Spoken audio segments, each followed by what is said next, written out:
Welcome back to the channel. Welcome back to Gaming News Weekly Live. It's been a good little minute since I did Gaming News Weekly.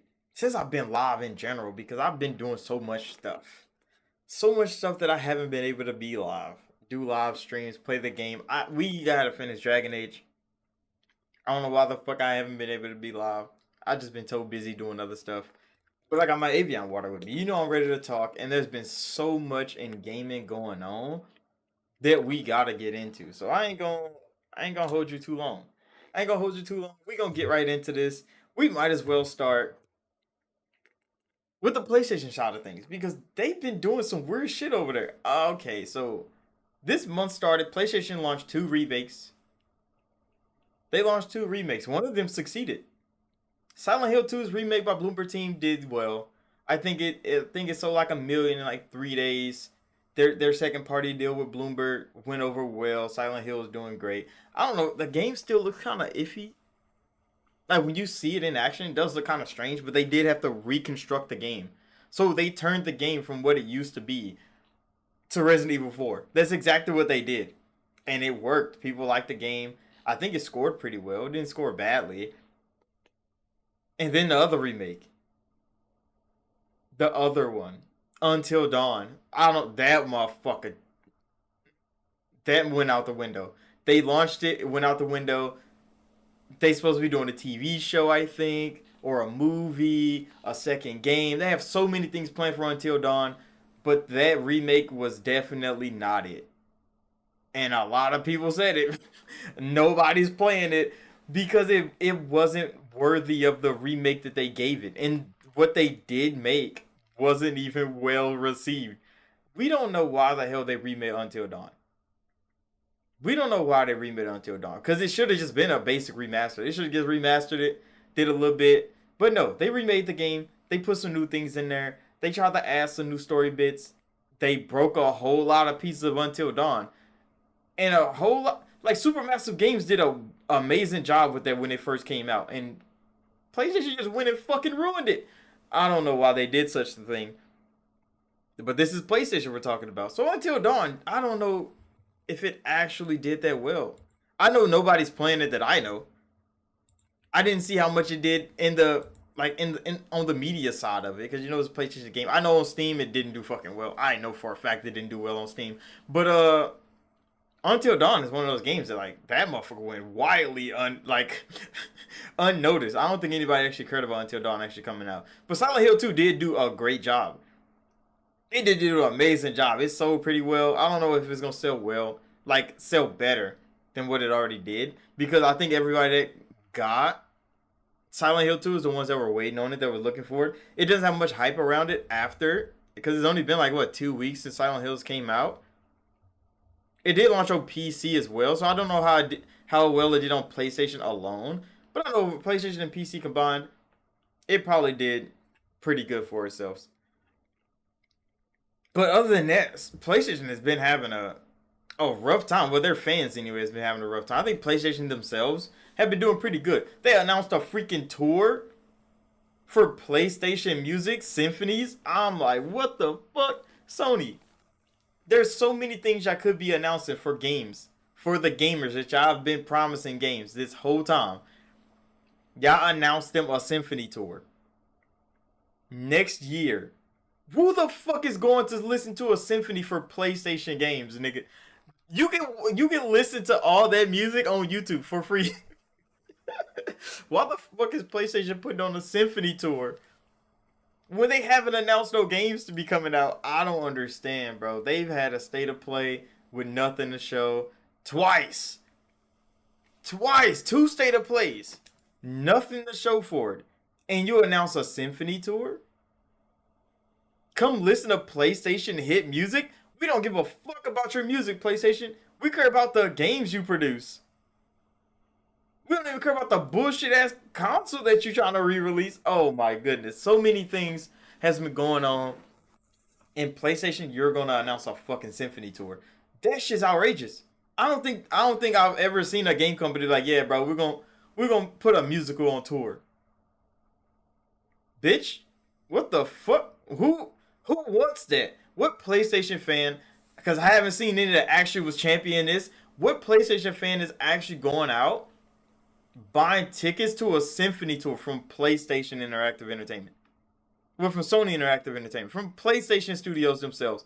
Nobody give a fuck about their music, bro. That's just copyright anyway, bro. Nobody can even listen to that goddamn music without getting their motherfucking revenue snatched on YouTube. Who the fuck wanted a symphony from PlayStation? That shit was weird as hell when I seen the announcement. That shit died real fast too. Like nobody, people like, yeah, bro, that shit's dead. So I don't know how many tickets PlayStation actually selling. They're going around the world too. So they're doing a big ass tour for PlayStation Music. Why? What? Like who gave them that idea? Who sat in the boardroom and was like, yeah, what do we need to get PlayStation gamers excited for PlayStation? And some random ass nigga in the corner raised his hand. It was like, should we do a music tour? Who the fuck? Oh my god. They need to fire that nigga. They need to fire that nigga right now. And to make matters worse, only days after New York Comic Con happened, everybody's excited. Spider-Man showing up, Insomniac's there. And the first thing they announced is the PC port for the game. And that devastated PlayStation gamers. Why? Because last year, I think today, Spider-Man 2 came out. So if it came out last year, today, 1 year later, Insomniac announced our game is going to PC in 2 more months. Oh my gosh, bro. You know the fan base of that game has to be devastated. At Comic-Con, when they're looking for more Spider-Man, you know what they got? The PC port for Spider-Man. That is it. So everybody already bought Spider-Man. They looking for more Spider-Man. They're not getting any. Insomniac announced that as well. That, oh, we're not doing no more DLC for Spider-Man. That's just dead. Spider-Man 2 is cooked. No DLC for that game. Legit. The day it came out, a year later, they get the worst news they could have possibly imagined. I mean, for PlayStation themselves, this is good. They need to make more money on Spider-Man 2. They spent how many hundreds of millions of dollars on this game when Insomniac Leaks came out?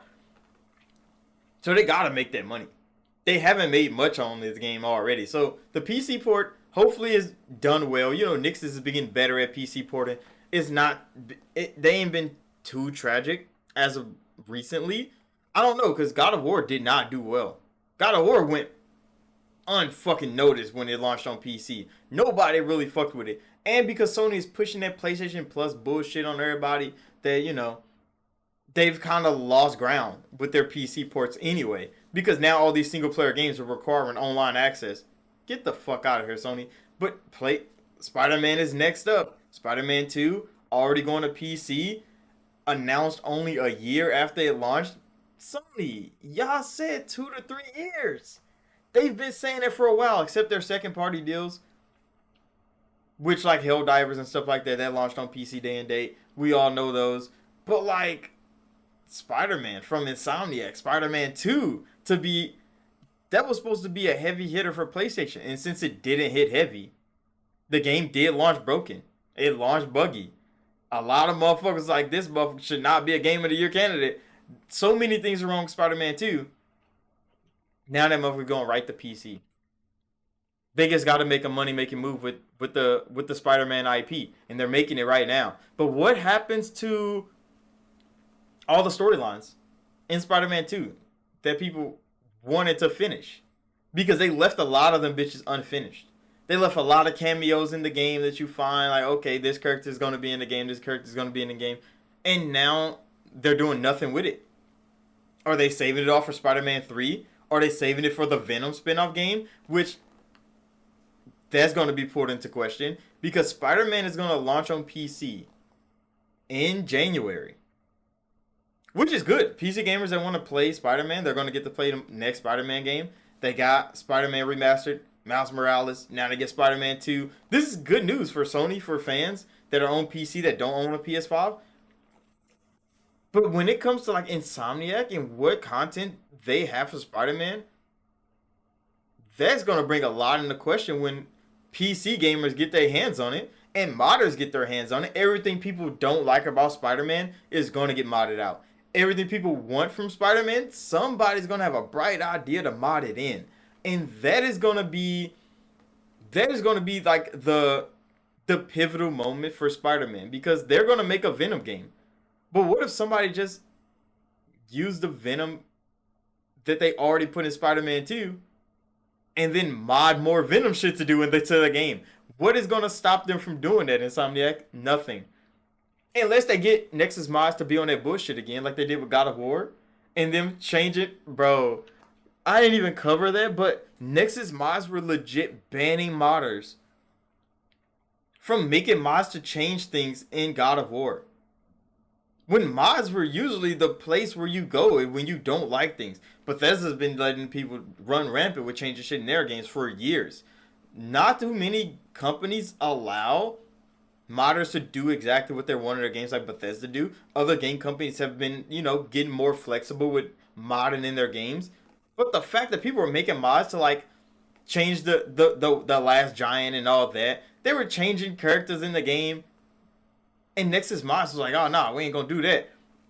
So what is Insomniac's stance going to be when modders start changing shit in their game? Because we all know Mary Jane's face. Mary Jane's face, motherfuckers are going to want to mod that instantly. They're going to want to change that instantly. And are the modders going to allow it? Are Nexus modding them going to allow it? Because, I mean, there's other outlets that you can get mods from. Nexus mod is just the biggest. It's just the most known. But there's other mod, communities out there. You don't have to go to Nexus Mod to get mods. So if Nexus Mods are going to start blocking mods that people make, because remember Insomniac did that bullshit where they had the Cuban flag inside Mal's house. Oh man, I think they fixed that. I think they fixed it. Not fast enough, but I mean they fixed it for sure.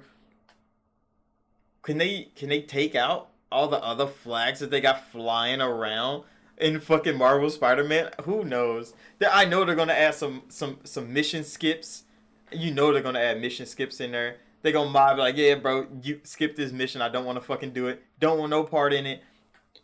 We gotta see how flexible this gets when it comes to PC, because the restrictions that they had for God of War, they're probably gonna do the same thing when it comes to Spider-Man 2. But I mean, it's still a couple months away, so we have time.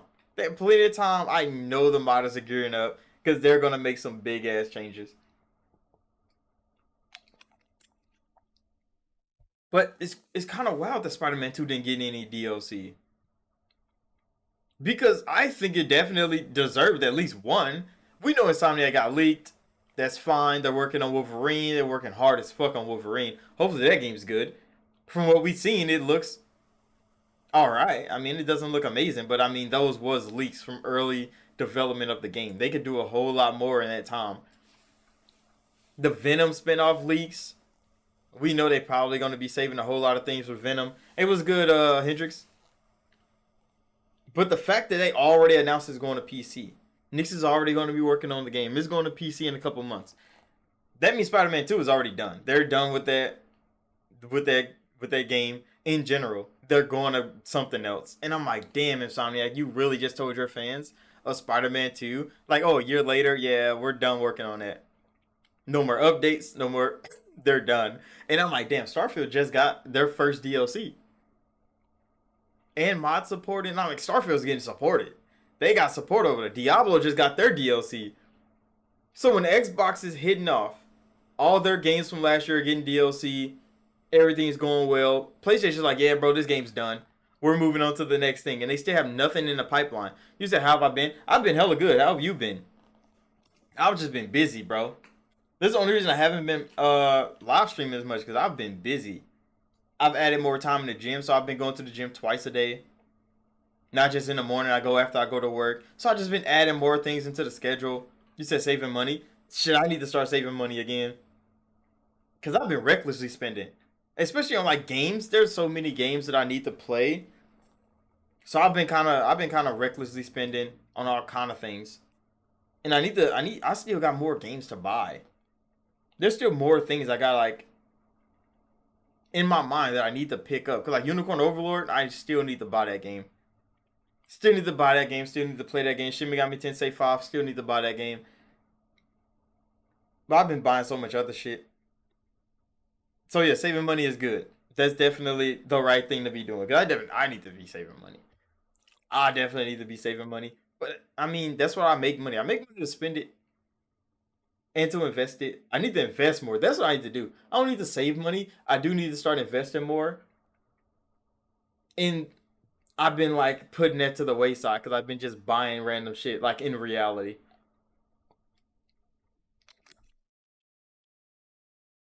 But it's good that you're saving money. That is actually the right thing to be doing right now. Cause I've been spending that shit. I've been spending that shit. I've been having a good time though. With work, with gaming. Everything has been going on, especially on the Xbox side. Xbox has been having such a good like second half of the year. You said you almost got 600 saved up from the next coming check. That's actually really fucking good. That's actually really good. You got to keep that budget tight. Cause I mean, I've been on target with budgeting and all that. It's just I haven't been investing. So I've been spending all the extra money that I do have outside of the budget. Been spending that shit. Been spending it, throwing it away. But I mean, I've been having a good time with it. It's not like I'm just throwing it away, but like I'm definitely not using it to its full capabilities like I should. But it's all right. I got time. I got time. But yeah, I do need to get some more. I don't need to get more games, but I do want more games. So I'm definitely going to be spending. But back to Gaming News Weekly though, because Xbox has been cooking up these last couple months, especially since like August, September. I can say Xbox has been performing. They've been doing a whole lot of good. They had Tokyo Game Showcase. They showed up. The partner preview this week. They showed up. And it's only been getting better for them. More news has been coming out. More games, Xbox games. They're popping. And I'm like, damn, Xbox is finally hitting on all cylinders. Game Pass has been cooking up. They got new drops in there, inscriptions in there. Freaking the South Park game. I need to play that fucking game. Because I played Stick of Truth. I played the fuck out of Stick of Truth. So I need to play the next one. What else was launched in Game Pass? I know Sifu came to Game Pass. I played it. But Game Pass has been getting some great ass drops. Call of Duty is coming up next week. Oh, Call of Duty is going to be such a big deal for Xbox and Game Pass. The marketing team for Call of Duty and Xbox have been hitting. And it's been going so crazy that, like, I've been seeing things. I don't know if all of them are true, but, like, they're getting a console skin. They're getting controllers. And I'm like, Call of Duty controllers are the bane of gamers' existence. Because if they're as good as they used to be, when Xbox used to get marketing deals with Call of Duty before PlayStation took all of them, their controllers were like, them motherfuckers are demonic beings. I have one. I know for a fact. See, look, this controller right here is a standard controller. Because, you know, they have what you call it. They have an elite controller coming out. So they have like a variant of this is going to be Call of Duty specific. This motherfucker is going to be coming out. But like other than that, like this Call of Duty controller right here, it looks like a standard Xbox controller. That's what it looks like. But this motherfucker is special. And people don't know that. Call of Duty controllers, these triggers are not normal, bro. They're hair triggers. So they don't work the same as these triggers do. They don't have the same stoppers in there. So you press this button, the input latency of this controller was specialized. If you had one of these and you were dominating in Call of Duty, it's because this controller was made for you to dominate in Call of Duty. Input lag and everything for these controllers didn't exist. So if Microsoft is doing that again, if them and Call of Duty are doing that again, I think that the fucking Call of Duty controllers they're going to release are definitely going to be a problem. If they're actually special controllers like these are. Because this fucking controller, I swear, I used to jump from controller to controller when I did play Call of Duty just to see how much of a difference this controller was compared to the other ones. And this shit did work. This shit did work. This is the best controller Xbox has released, especially for a shooter anyway. I don't even think Halo has controllers to like better performance. But like these motherfuckers were definitely built for Call of Duty. And if they do that again, I'm scared, bro. Cause the omnidirectional movement is already one thing, and if they make controllers for gamers to have an advantage in Call of Duty, and they're just like $60. How much is an Xbox controller right now? I ain't bought one in a while, but like a special controller from Xbox, Call of Duty branded, it looks hella good. I think I did pull that hole up. Cause like it looks really good too. I might have to fucking get one. Who knows? I might have to get one of those. But goddamn, Call of Duty controllers are back. Xbox niggas, if they have those, I know they're gonna be cheating, bro. Because I swear I had an unfair advantage with the controller right there. I know I had an unfair advantage with that controller. But I was doing so much good work. And I was playing with a pistol the whole time. You can go look up my old Call of Duty videos, because I got like videos that I put up. You say you think a basic controller is like 30? The special one is definitely gonna be like 60 or 70. I know it's gonna be expensive. But them bitches do look really good. I don't even know when they go on sale. They probably go on sale this week because Call of Duty does launch in like 4 days. It definitely does launch in 4 days.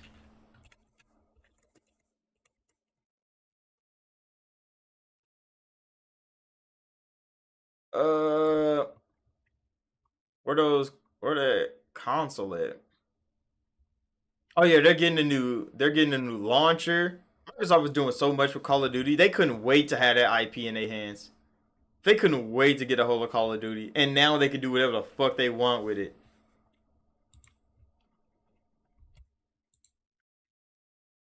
I'm trying to find that controller though,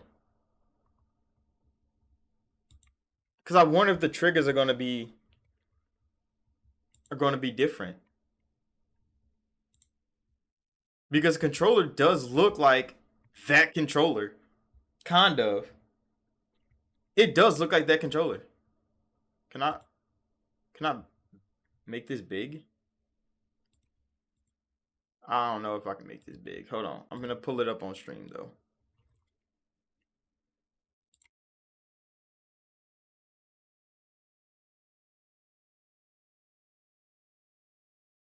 Oh yeah, but this shit is gonna be outrageous. When I seen this, I'm like, okay, bro.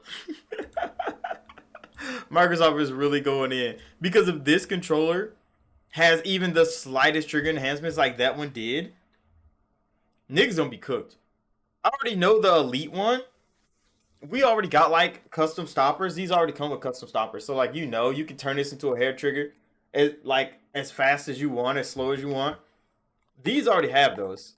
I wasn't too worried about the elite controller because these are hundreds of dollars.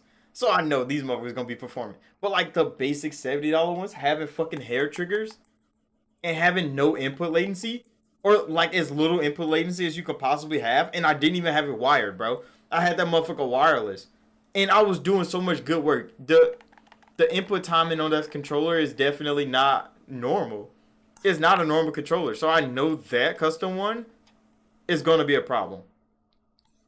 It's gonna be a problem. I'm kind of excited for it because I want one, but I kind of don't want it to be as good as they used to be. I want it to be just like a skin. I want it to just be a skin, but I know what Xbox and Call of Duty has done in the past. I know what they've done in the past, and I know they're probably gonna pull that shit again. Oh man, I'm actually playing Call of Duty this year. I could definitely just pick up and play Call of Duty this year. I do want to go get fucking Metaphor though. I do actually want to go get Metaphor. I need to get Shin Megami Tensei. But yeah, this is gonna Oh shit, that skin too. That skin is actually fire because they sell the one little magnetic things that wrap around your Xbox. I don't own one. I just have my basic Xbox. It looks exactly like the fridge right there. So like my Xbox still look exactly like it did when I bought it at launch. But like I kind of want that motherfucking skin too. I don't even know where to buy them bitches from. That's the thing. Like when Xbox market these things, they look cool. Like okay, I know where to get the controller from because they're gonna be at Walmart. They're gonna be at Amazon. You can find these bitches somewhere. But I've never seen like the Xbox wrap thing that goes around a console. I've never seen them bitches on sale. I never seen them being sold anywhere. I think you just get them from Microsoft. You might just get them from Xbox. I wonder if third parties are allowed to make these. They might be. They might be. This controller is actually fire, bro. That controller is actually fire. I kind of want to get one of those. Not even gonna lie to you. I kind of really want to get one of those. But yeah, Microsoft has been cooking up, even with Metaphor, even with the marketing for Metaphor, because Metaphor sold like 1 million copies in like a day. I think right when it came out, it sold 1 million. I wish I was one of those million niggas, but I was playing the fuck out of Persona 5. Dude. I was trying to finish that game. So I played so much Persona 5 the last week because that I didn't understand how long Persona was. I think I ended the game with 160 hours played or something like that when I finally finished the game. Is an outrageous number. I don't think I've ever put that much time in one game before. Maybe I have. I think I put a lot of hours in Starfield. I got a week of Starfield played. I think Persona I got about that much, maybe a little bit more. I ain't did the math on it. I think it's like 4 days or something like that in Persona. But I didn't expect Persona 5 to be that goddamn long.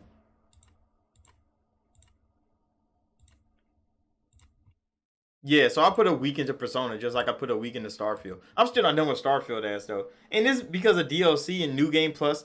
This is one playthrough of Persona. I already put a week into that shit. That is work. Ah, man, Atlas. I don't think I could take another week of game. And I know Metaphor is going to be big as fuck.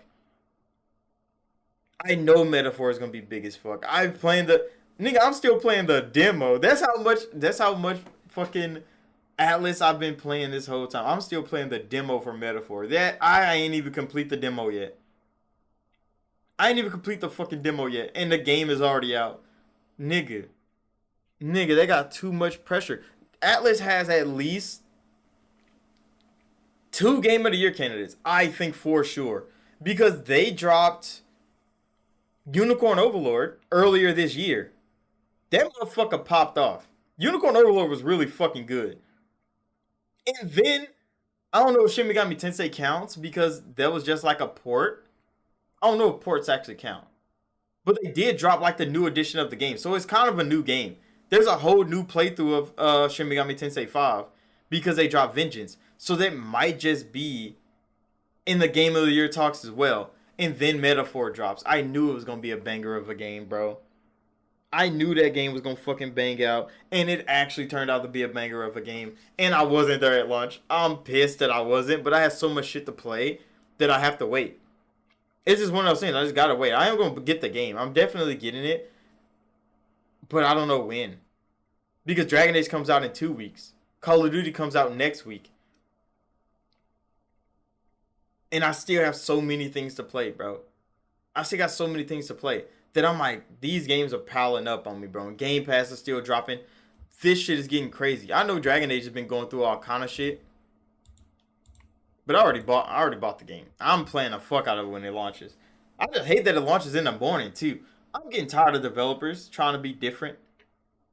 Because Dragon Age released a whole lot of news about their game ahead of launch, which is cool. That's the right thing to do. They dropped like the PC specs, and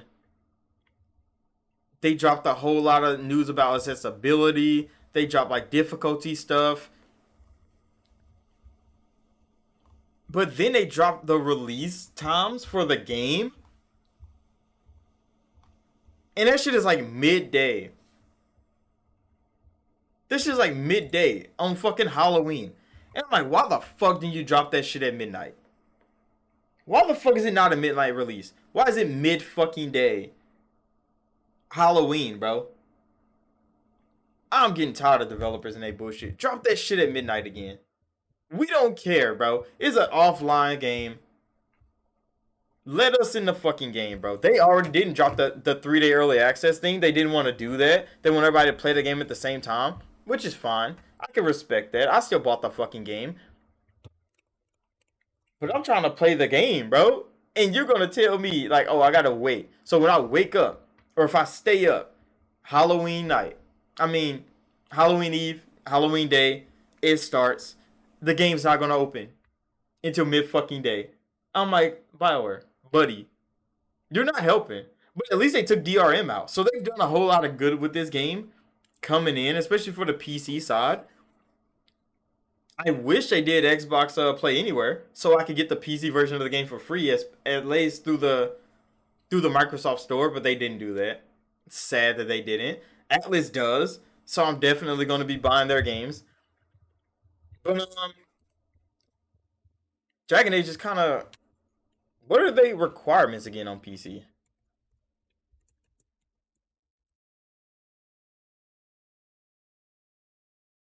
Because I know they just dropped their PC requirements, but I didn't even.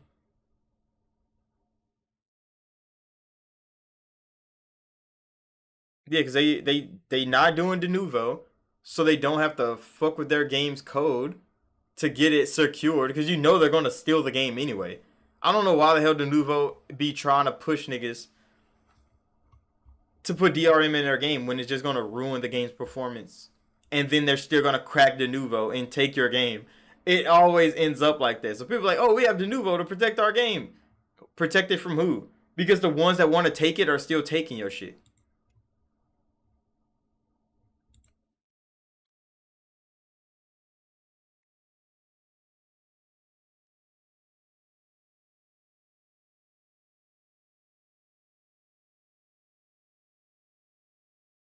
Yeah, so ours is like fucking 12 p.m. Why the fuck is it noon? Ah, that shit annoyed the fuck out of me, bro. Game comes out at goddamn noon, and then everybody else get it in fucking November 1st. Like, what the fuck is actually going on, BioWare? Why would y'all pull that bullshit? Move the goddamn timing up. But no, I'm looking for the what you call it, PC requirements. Just in case I want to get that motherfucker on Steam.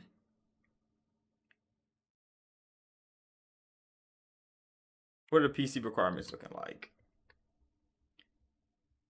Can I get a bigger picture, please? Like a readable one. Holy shit, that's ass.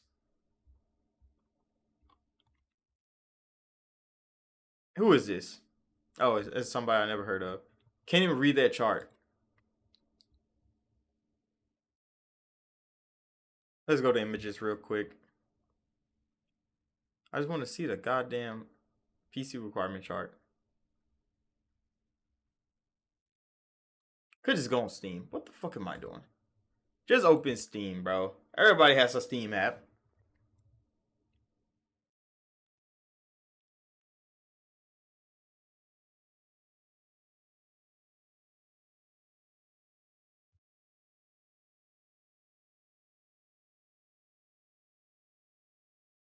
I mean, it's only $60 on Steam too. That's not bad.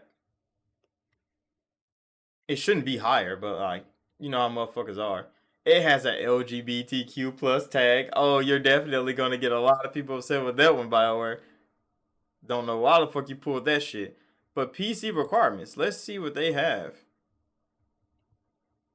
Alright, can I thank you.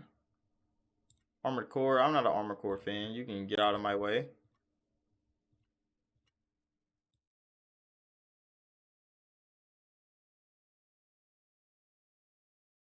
Alright, let's see if this is showing up. Alright, the PC requirements. So what can I run this game at? Definitely not Ultra. Definitely higher than recommended. Because I don't have a 4080. I have a 4070.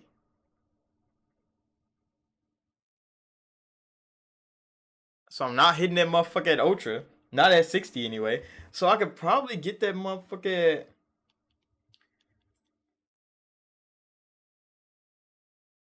I could probably do...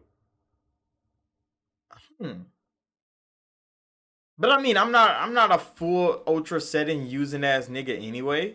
Because I use most settings. I turn a whole lot of things off in games. So if you give me the option, I gut the fuck out of it. But like, I definitely customize every game I play and then run them bitches at whatever frame rate, whatever resolution I want, especially when I'm capturing. So I could probably run this motherfucker at ultra. It's just some of the settings I'm definitely going to turn off anyway. 100 gigs SSD. That is not that big on console. Hold on. Because I got that bitch pre-installed. Unless more of it installs later. Because I definitely... It's definitely not that big on console. It's not 100 gigs. Hold on. Let me go to Xbox real quick. I mean, I guess it's 92. Veilguard is 92 gigs. So I guess it does update again. Veilguard does update again when the game launches to open anyway, and it goes to 100. But it's 100 on PC. That's just... God damn, why the fuck is the game that big, bro? Is it really just 4K textures? Is that all? Compiling shaders? I don't want to compile shaders. That's one thing I don't like about PC gaming is compiling fucking shaders. That should take too goddamn long. And it does it at random times, too. 1440p Ultra. You can do it at 3080. At 60 with RT on. Oh, I could definitely do that.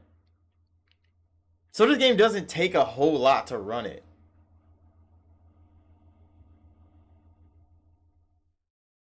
I can definitely run this fucking game. At 4K, you need 4080. I can 1440p this motherfucker. And that's just 30 frames, though. This will take a lot. Is it another one? No, that's it. So with ray tracing on, I mean, I don't even know. Ray tracing just is annoying as shit.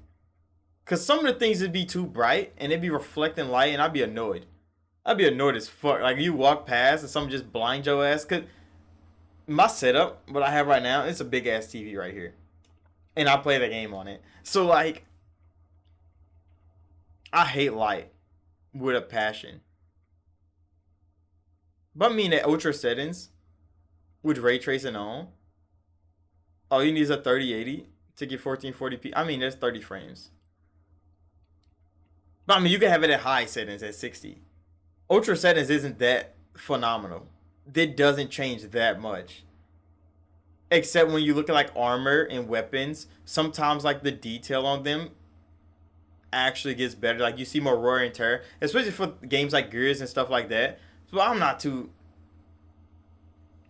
pressed. If I do get it on PC after I play it on console, I'm gonna see how this works. But I have everything BioWare has ever produced on console. So I'm definitely buying it there first. I just wish they gave us the motherfucking Xbox Play Anywhere. Why do they not support it now? More developers are supporting it every day.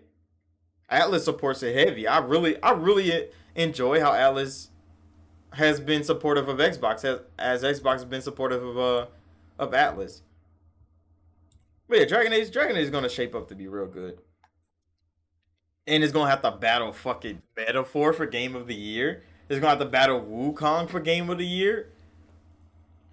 Game of the Year this year is gonna be outrageous, bro. It's gonna be outrageous. And we gotta talk about Stalker 2. Stalker 2 has been getting a whole lot of big praise from a lot of critics. I don't really put too much stock in critics, but it's good to see that Stalker is gonna be getting the love and respect it deserve, especially for the developers going through all that shit and still crafting an amazing game. They're getting it running well on the Series S. I think Dragon Age has 60 frames on the Series S as well, so the scalability of that game is definitely going to be great. But I think it's still Frostbite, isn't it? Hold on, open Steam back up. Does it tell us what engine this running on? Because I swear this bitch is still running on Frostbite, ain't it?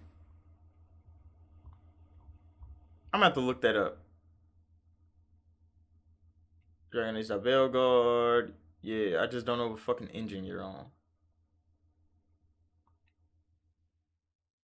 Cause Frostbite isn't that I mean Bioware is probably just getting better with running Frostbite.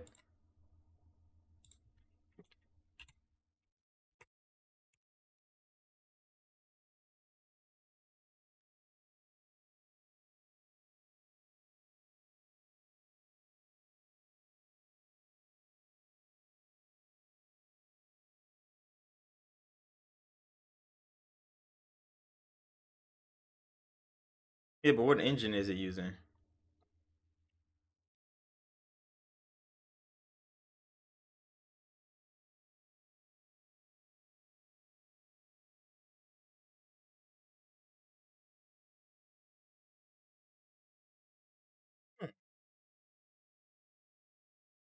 Hold on, let's go to Wikipedia. I know it has to say what engine it's using. Yeah, it's still using Frostbite. I knew it was. Ah, that shit's still gonna load like ass then. For sure it's gonna load like ass. No matter how much SSD capability they put in that shit, it's gonna run like ass. But I mean, it's gonna run well on Xbox Series X and S. They said it's gonna run well on PlayStation 5 Pro. They're gonna use PSSR and all that other shit, which is cool to hear. The developers are actually gonna be, they're gonna go out their way to use the technology at hand. But not every developer is gonna be doing that. And that's why you get the developers complaining about the Series S all the time. Because they don't want to use every available thing that they have because their engines are not going to be too compatible. They don't want to work too hard to do it. Which, Stalker 2, they like, hey, we learned a whole lot from crafting the Series S version of this game.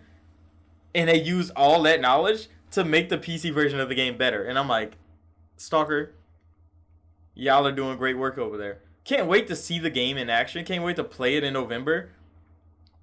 But it's good to see they're getting all the praise that they deserve. All the early previews are like, yeah, bro, we got to play this game some more. Because I think they only got to get like 2 hours in the game, and they're like, bro, we want more Stalker already. And I'm like, that's what we like to hear. We like to hear that people want to play that game. And Xbox is getting the recognition it deserves for having great games on their platform. And that bitch is coming to Game Pass day one. So you know there's going to be a big bump for Game Pass users. So Xbox has been, they've been hitting off in the news, in game creation. We've been hearing a whole lot of good about Indiana Jones, which Indiana Jones is only going to be on Xbox and PC for 6 months, then it goes to PlayStation, which is fine. They're going to go make their money over there. We're going to be playing that motherfucking Game Pass around Christmas time. And that has been getting a whole lot of good praise as well. So Xbox is finally shaping up to be the game creators that we wanted them to be. Because they've been getting good content, but they ain't been getting great content from what the critics have been saying. But we got some Game of the Year candidates on our hand on the Xbox side, and that's what I think Xbox and Microsoft needs on their side more than the gamers, because we already been getting good games. We've been getting great games this whole fucking time, and then when Halo and Gears and Forza make their cycles back around, they're going to be back on top like they always been. But this little 2 years that Microsoft has been shifting and changing from acquiring Bethesda, shaping them into the Xbox ecosystem, getting Activision, shaping them into the Xbox ecosystem. They're kind of hitting their stride. They're kind of hitting their stride. They're kind of coming out swinging with the marketing deals they've been having. I know Wu Chang at the Xbox partner preview, which that was phenomenal. They did really good with that. They showed Subnautica too. They had so many hitters over there. And then they advertised fucking Wu Chang in New York in Times Square. And I'm like, Microsoft was really putting in effort with indie developers as well. Because they're really trying to shape Xbox into a massive machine. Not only that, on the hardware side, they're cleaning up the hardware. They released the new ones. So like the all digital Series X, which it's kind of strange to see the Series X all digital, but some people actually want an all digital version of the Series X. Comes with 2 TB of storage. They changed a whole lot of like components in there to make it run better, lighter, faster, without much power draw. They've cleaning up the power draw thing that they had. They already got like a software version of that, but to see that the hardware is getting cleaned up as well, so it's already drawing less power. on the software side, and then on the hardware side, you're drawing less power. So you're going to be saving money on electric if you really got a constraint on that. And then the Series X, I mean S versions, they have their upgrades with their storage and all that. They still ain't got no more VRAM in that hole, and motherfuckers complaining. But I mean, they got like 10. I don't think they could do a lot with fucking 10. I know on PC they got to do a lot with 10. They got to do a lot with fucking 8. Most niggas ain't even got 12. And man, but Xbox been doing really fucking good on their side. They were doing a whole lot of good. The partner preview though, we got to go over that. We definitely got to go over the partner preview because oh, what the hell am I pressing? Get out of here. I'm just pressing shit right now on this keyboard.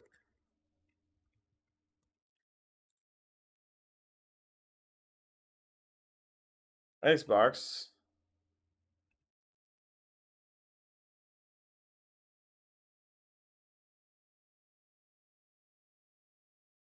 Yeah, because they're about partner preview. I did do my reaction to it, which that was cool. Everything went well. But they had some real good fucking showings there. I think I said it in my reaction. So like Subnautica 2, that shit kind of confused me. Because Subnautica 2 looks exactly like Subnautica 1. But then they said it's a different planet, so it's not Aurora. But I'm like, but the animals are still the same. But then the big thing that was like coming after them in the trailer, I think is a kraken, like a big octopus thing. That might be crazy to look at.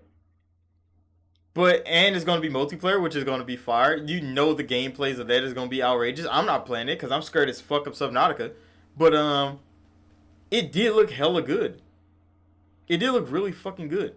And the fact that it's gonna be a different planet, why the fuck are the fish exactly the same? The fish are exactly the same. Now the thing that took me out was the weird ass spinoff for what you call it? For Control. The Control spinoff game. That shit's weird. I don't understand why the fuck they did that to Control when Control was a serious ass game. Even though it was weird as fuck, it was serious and it was weird. But now the other one is just weird and comedic. And I'm like, why would y'all do that to Control? Y'all had a new IP. People actually connected with it. And now you got a weird spinoff. A 3-person co-op shooter. Oh my gosh, they kind of ruined Control. Even though I didn't even like Control, they kind of ruined it. But then they have freaking Like a Dragon Pirate Yakuza. That shit was jokes. And I swear, if that game comes out and pops harder than fucking Skull and Bones, Ubisoft deserves everything they get, bro. They deserve everything they get because Pirate Yakuza looked hella fun and hella funny at the same time, and all people wanted was Black Flag again. And this is exactly what Sega Nim is producing with Like a Dragon Pirate Yakuza. They're like, fuck it, let's Black Flag the fuck out of Yakuza, and let's get these people a game they want to play. And fuck it. And the fact that it's Yakuza is just hella funny. It's hella funny. Phasmophobia is coming to console. That was kind of cool to see. Mouse PI looks amazing. That shit look real fucking good. I was surprised how good it looked.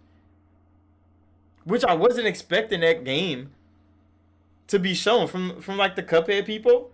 Because it's all hand drawn and shit like that. It looks amazing. It looks so good. Bloomberg team was there. They're coming off a big ass deal from the remake of Silent Hill 2. So their name is kind of popping. When people first seen them, when they were with Xbox at launch, and they had what is that game called? With the two worlds? Damn, what was Bloomer Team's game called?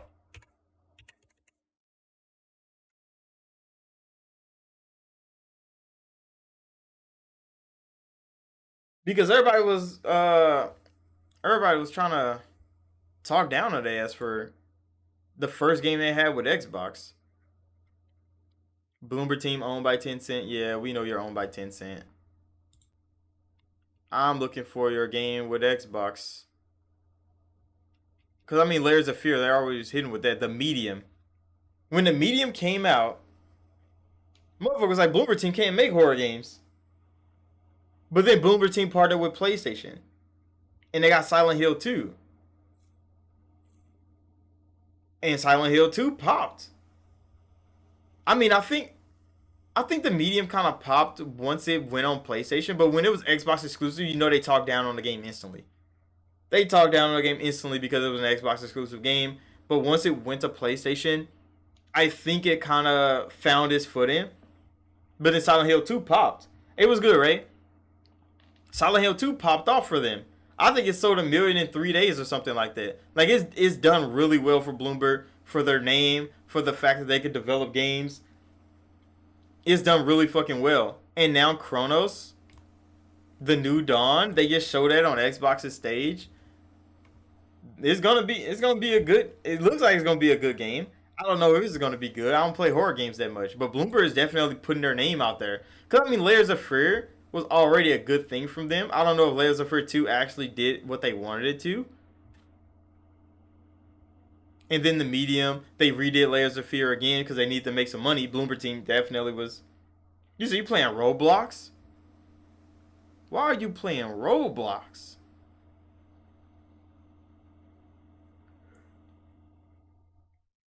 But yeah, Bloomberg team's back at it again from Xbox. And I mean that it's gonna be a good show. We're gonna see how this one turned out. It looked hella cool. The trailer did.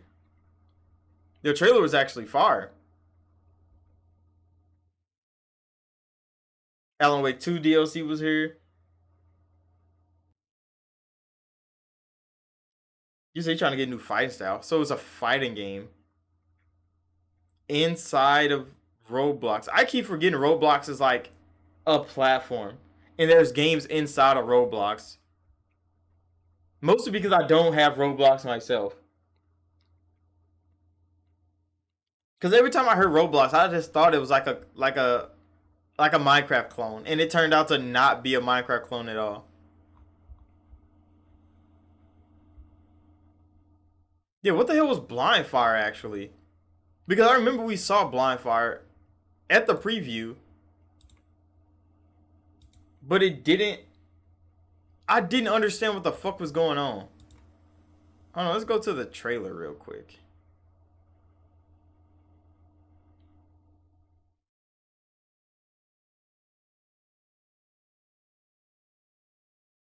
Oh, first, I need to go find the fucking trailer. Holy shit.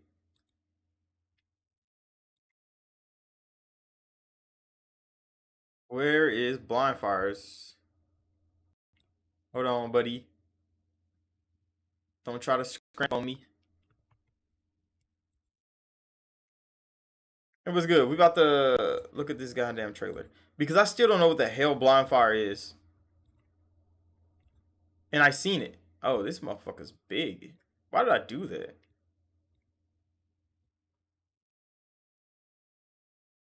Okay, hold on. Hold on. Okay, I fucked up. No, I didn't. I got it.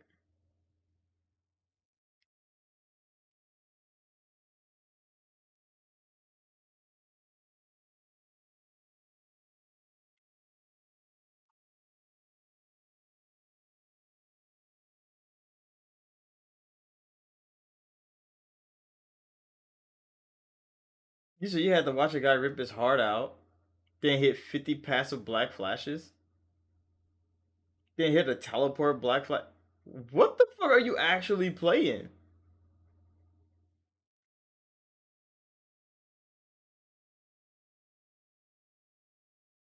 You said Roblox is legally an adult. Roblox is an outrageous platform for gaming. I kind of see a part of me wants to see Roblox for myself. And no, do not go over there. Do not go into the Roblox shit. But hold on, I need to see this trailer again. Did I put my audio on? Yeah, I did.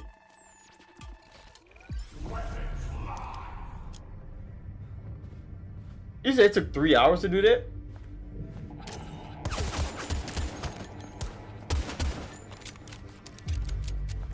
See, I don't understand what the fuck is actually going on here.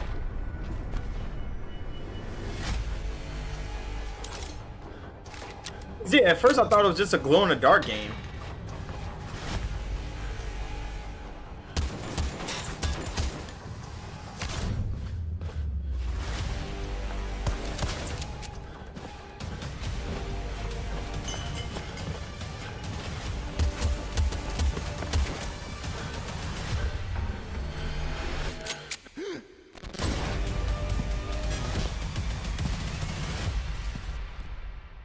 I still ain't learned shit, bro. Because that's what they showed at the partner preview. So I mean, I remember what they showed. That's why I have to watch it again because like I don't understand the concept of this game.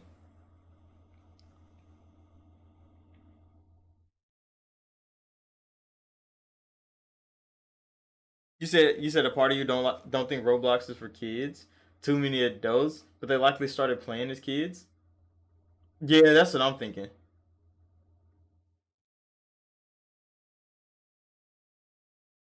You said the passive black flashes have a low chance of happening, like 5 or 10%. Then how the fuck he hit 50 of them with a 10% chance of hitting one? Yeah, and this did look like a VR game when I first like when the trailer first popped, and I was watching a partner preview. It looked like a VR game, and I was like, "Why is Xbox showing a VR game when they don't have VR?" But this is a you say you spent hours. You spent hours hitting 50 black flashes and a teleporting black flash.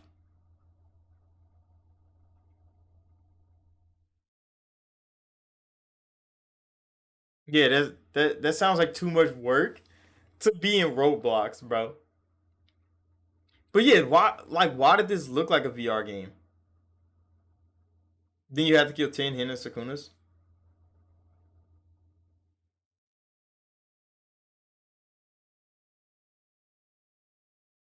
You say you're gonna stack them crit multipliers? If they allow it. He's talking about Roblox. I don't even know if they have that kind of foundation. They probably do, bro, because Roblox creators, I think they're underrated game developers. Because I think who the hell did I watch play like a first person shooter in Roblox? And that motherfucker was good. And I'm like, they're just low key game developers, bro. But they're just making their games in Roblox. I think you could sell your games in Roblox too, so you could probably make money in there. So you don't have to go get an engine and all that. So they just build them bitches in Roblox. But yeah, I don't understand. I mean, I could turn this sound off. Yeah, because they have the scanner and everything is dark. So that nigga was invisible. Kind of.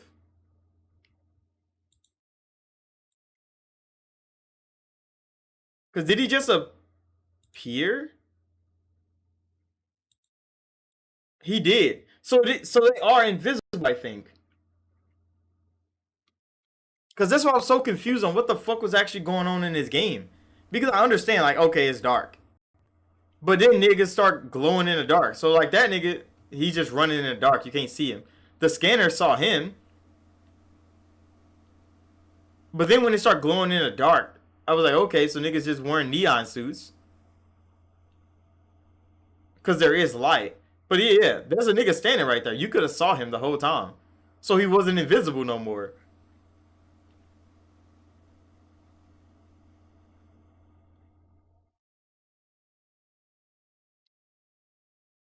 So I guess when you move, you're visible. Cause yeah, he must have walked past that nigga and he got caught lacking. I don't know, bro.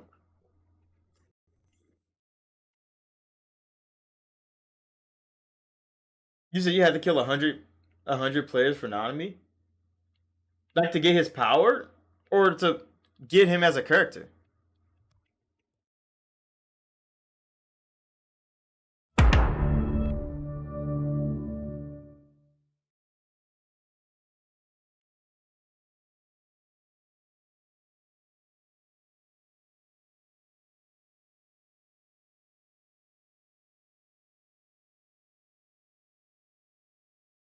Oh, to get their powers. Oh, so you like create a character and then you have to master everybody's abilities?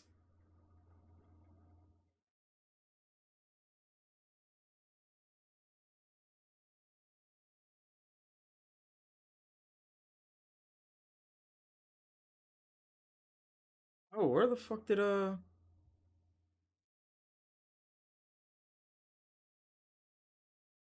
What did what the hell you call it? So basically, you just get their move set. I mean, Nanami move set would be OP as hell. That shit would be OP as hell.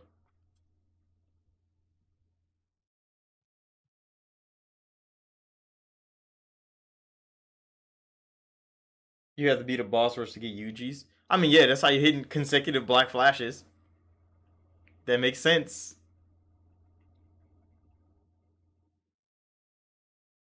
Mistfall looked weird as hell. Eden looked weird as hell. Eden Zero just looked like freaking fairy tale.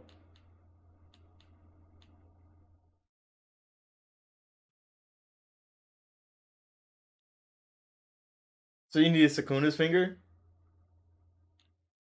What the fuck is Roblox? I'm so confused.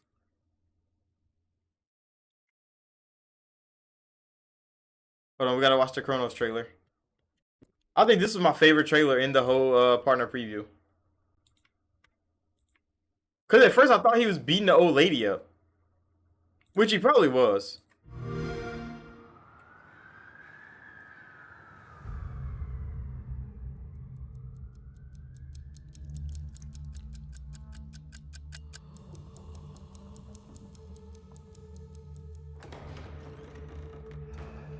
So you gotta beat 30 bosses to get the finger. You said Roblox is the metaverse. It definitely is. This is what it sounds like. Because there's too many things inside Roblox.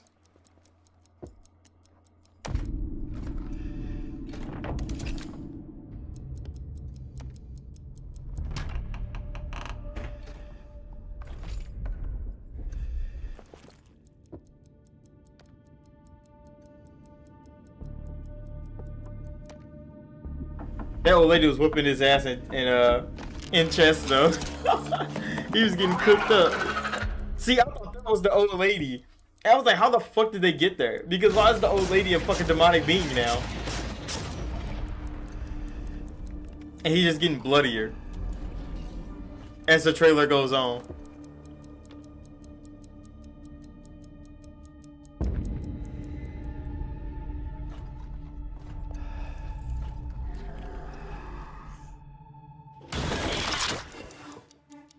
Cooked.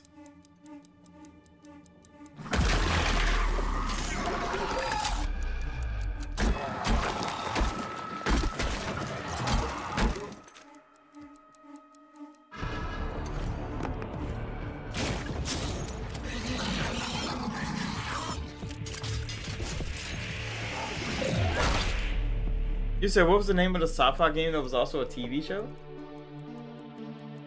Huh? You said a sci-fi game that was also a TV show? You talking about Defiance?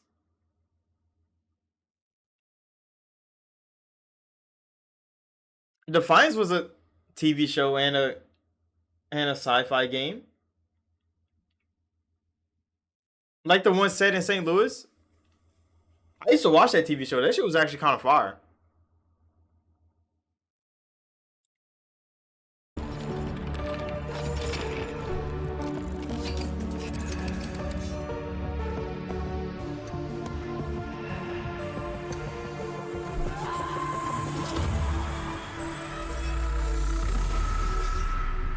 Chronos, the new dawn.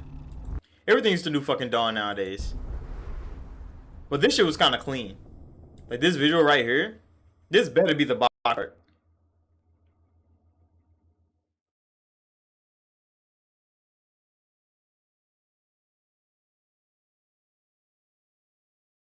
You said it came out last gen. It wasn't Xbox exclusive. Damn, now you got me thinking. Cause what sci-fi game has a TV show? I mean, it could be Halo. Cause I mean, Halo has a TV show. But yeah, I'm kind of confused.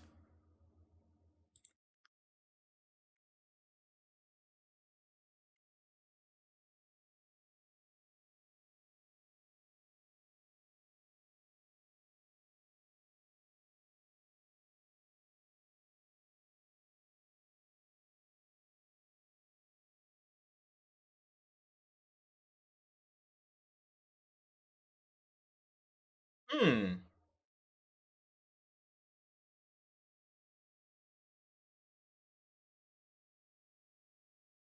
Yeah, I'm not sure.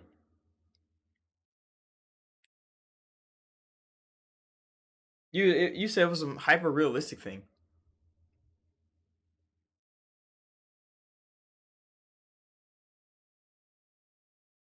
Damn, nigga, I am tweaking. You said it was last gen. Oh, Quantum Break. God damn it. Remedy's fucking game. I mean, it didn't really have a TV show. It was just a TV show inside the game. So the game had a TV show inside the game. I thought you were talking about like an actual TV show. Okay, yeah, Quantum Break. I played the fuck out of Quantum Break actually. Cause yeah, I'm like, what Xbox game had a TV show? But yeah, Quantum Break is the they had like episodes inside it to like show like what you did, so it like progressed the story. Quantum Break was hell. It was a first PC game too. Xbox first day and date PC game was Quantum Break. Which I wonder if I have that game PC version. I don't even think I do.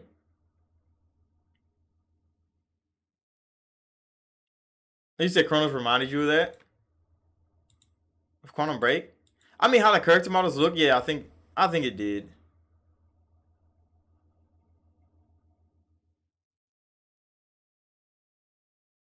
But Quantum Break wasn't a horror game. You kinda like fought random niggas in armor and like niggas in super suits using time dilation. Speeding up time, slowing down time. Time was degenerating the whole time. Quantum Break was such a good fucking game. I wonder why it didn't get more. Like, why didn't Xbox pursue more Quantum Break? Because they definitely could have, especially with Remedy on their side. They definitely could have did more Quantum Break. Now that Remedy is kind of with Tencent, they can do whatever they want. I don't see Quantum Break ever coming back. But they should definitely get Quantum Break to get at least a sequel. Get us a second game out here. Cause that shit was good, except the episodes you kind of couldn't skip. Yeah, they made Control right after Quantum Break, which Control was weird as hell. Now Control, that game Chronos and Control, I kind of see both of those because Control was weird as fuck, bro. Control was so motherfucking weird that I could see Chronos and Control looking in a similar vein because Control was kind of like a horror shooter in its own right. And it was also just weird as hell. All the whispering, all the chattering, all the sleeping, floating niggas.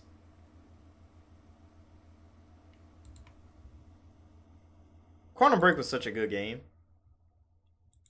Oh, that was such a good game. How the f did they stream for 4.5 hours for a 30-minute show? I kind of hate IGN. Like with a passion. I kind of do not like IGN as.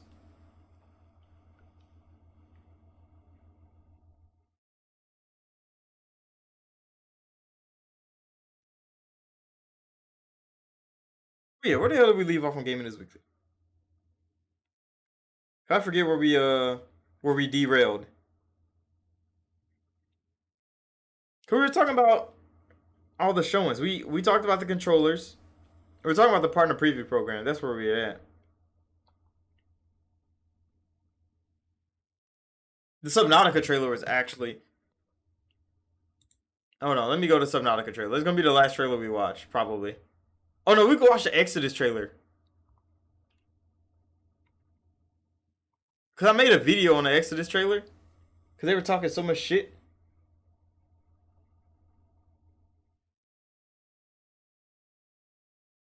You said, "Wish you luck. You need to go grab Science Style." All right, good luck. I mean, how many niggas you gotta fight? Oh shit, the Quiet Place game came out.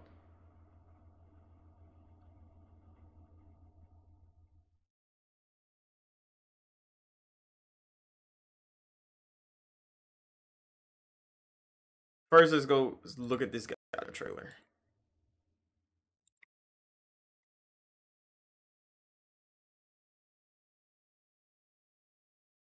Because I don't know why the hell I'm so scared of the ocean, so I don't play Subnautica.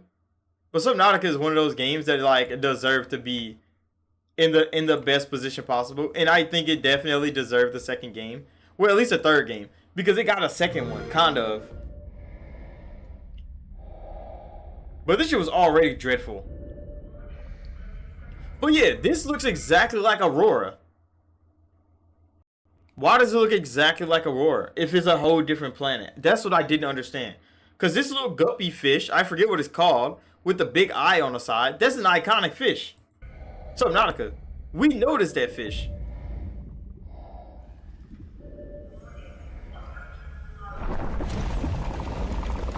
This crab is in Subnautica. We know this crab, just like the other thing. He get pulled down by an air tunnel. I think that's a new concept because that doesn't happen in Subnautica. I don't think they have air tunnels that pull you down like currents.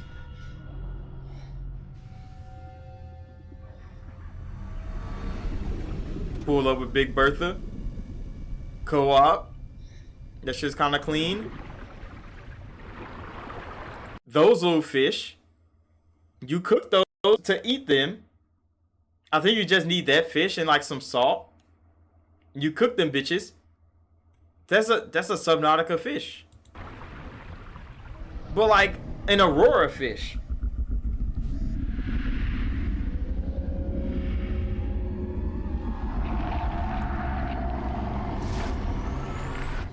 But yeah, that motherfucker, I don't know what that is. I think it's a... And it's coming to Game Pass. I didn't even notice it the first time, I don't think. So Subnautica 2 going to Game Pass? That's actually a big hit for Xbox. But the Kraken thing that's gonna be the big bad in the game is probably gonna be good. Good idea. Alright, hold on. Gotta go to Exodus.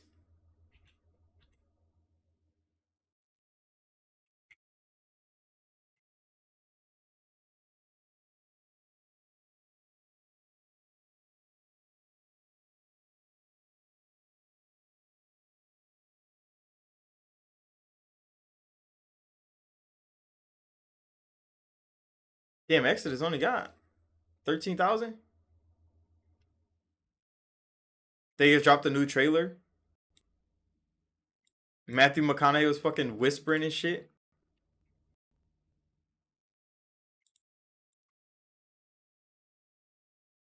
And this concept for like an enemy in the game is that kind of wild. Do you know what fear is? I like that big ass arc too. That ship design is actually kind of far. They thrive on it. These monstrous celestials haunt the darkest corners of the cluster, hunting for isolated targets. Yeah, but look at these shits, bro. So all these things are collectively one thing. And they like to kidnap motherfuckers. But why are they all collectively together? I don't understand. And unfortunately for their victims, the Mariyama are interested in more than just stealing cargo. Like, look at this shit. They want minds, memories, emotions. The more twisted and tortured, the better. Captured prey will be subjected to intense psychological torment before being neurologically drained. Yeah, but see, look, they got fighters, they got cruisers, and I'm like, if you're a big collective thing, they just grab the whole fucking ship out of mid-space. I don't know why this ship didn't go into hyper jump or whatever the fuck the technology is to get away. But like, how the fuck y'all get fighters and cruisers if you're a big collective mass thing? I really want to know more about this motherfucking Mariyama. Cause look, they just grab them motherfuckers right out of space. Escape often never return to space, for they know too well the terror that lurks out there in the dark, between the stars. I am CZ Orlev. Yesterday, today, and tomorrow. We still don't know who the fuck Matthew McConaughey actually plays in Exodus. But that enemy was weird as hell. But then they made so many headlines talking about Mass Effect wannabe and shit. And I was like, can y'all shut the fuck up, bro? There was nothing Mass Effect about what we just seen in Exodus. But for some reason, they want to pull that shit. I don't think Exodus has anything on their YouTube channel that looks Mass Effect like at all. Not ship designs, not character designs, nothing. So it's kind of strange that they kind of got hit with that moniker already when they've done nothing to warrant that type of judgment on their gaming studio. But yeah, I want to know more about that weird ass enemy.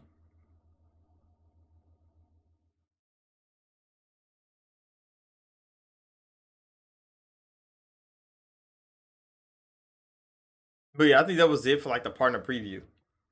Things I wanted to talk about. Because the partner preview was actually really fucking good. The Cuphead game was actually kind of fun. I forget the mouse PI. That motherfucker looked good. The dismantlement in that game. Cause you know they draw it. I said I was done watching trailers, but hold on. We need to go pull that one up. So you can actually see what I'm talking about. Because oh yeah, MechWarrior did launch in Game Pass. I'm so ass at MechWarrior that I just don't play it. The games be looking hella cool, but then I just blow my fucking mech up because it's not like Titanfall. But hold on, we just need to see the mouse PI game. There it is. One more trailer. And I'll probably end stream and go get some food.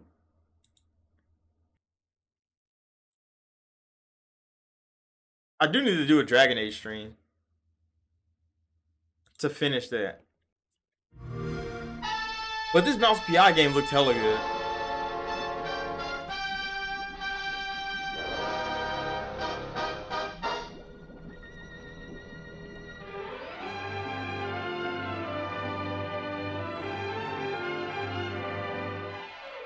A clue, a lead. What more could a mouse detective want?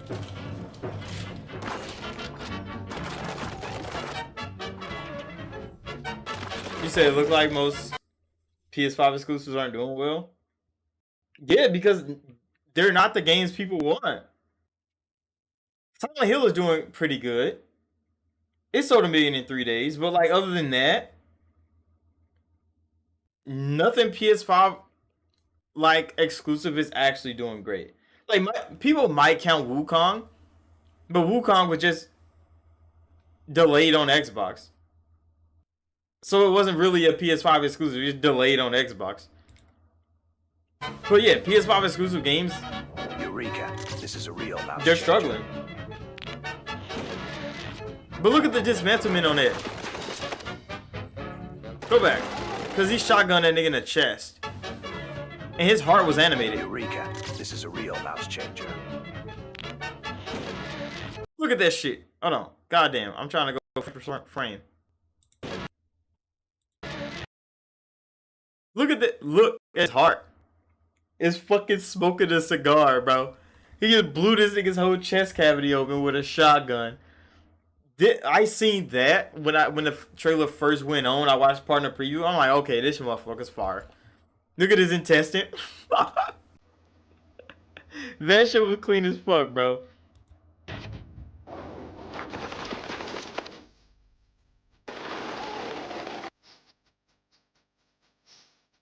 Time to play detective and connect the dots.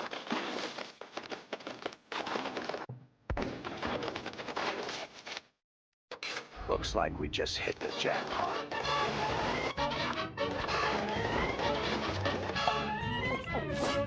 You gotta take a drink. Look at that Series X. Oh shit, that motherfucker's clean. Cuphead. Coming in 2025. And all these games Xbox has been showing coming next year. Supposedly.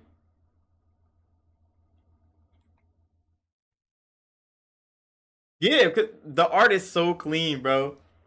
It's so clean. And like, since it's such a unique art style, I think you kind of know who it is right when you see the art pops up. Right when you see a character model, you're like, oh, I know exactly who made this fucking game. And I think that's what they want. They want to be distinct in the gaming industry. And it's definitely fucking working. It's definitely working for them.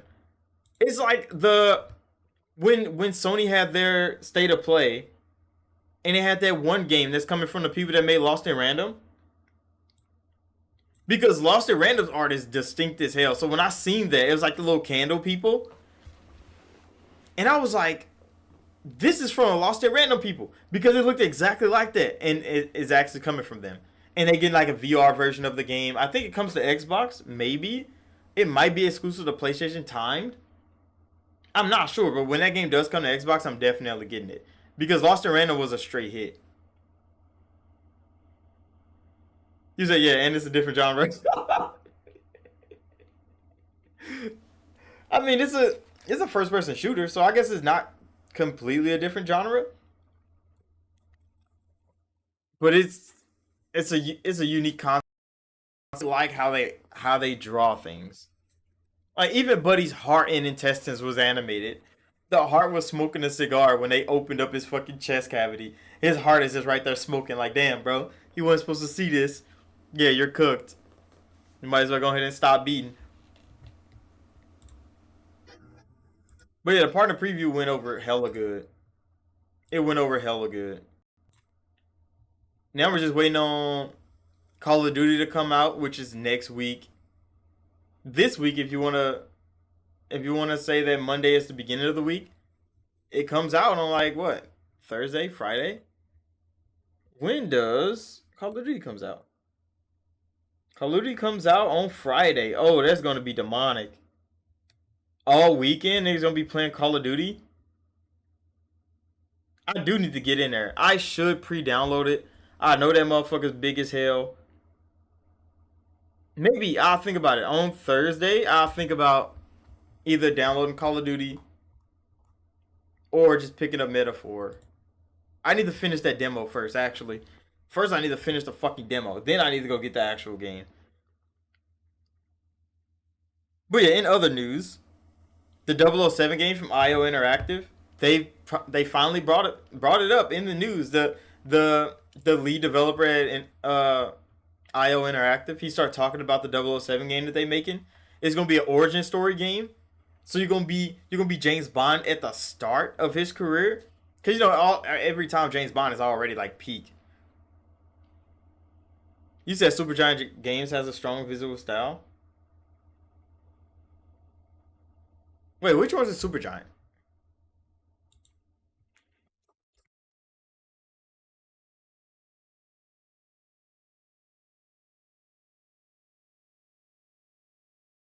Yeah, which one's a Supergiant? Cause Supermassive is the ones that made what you call it? Oh, it's the Hades people. Okay. Yeah, I know exactly what you're talking about.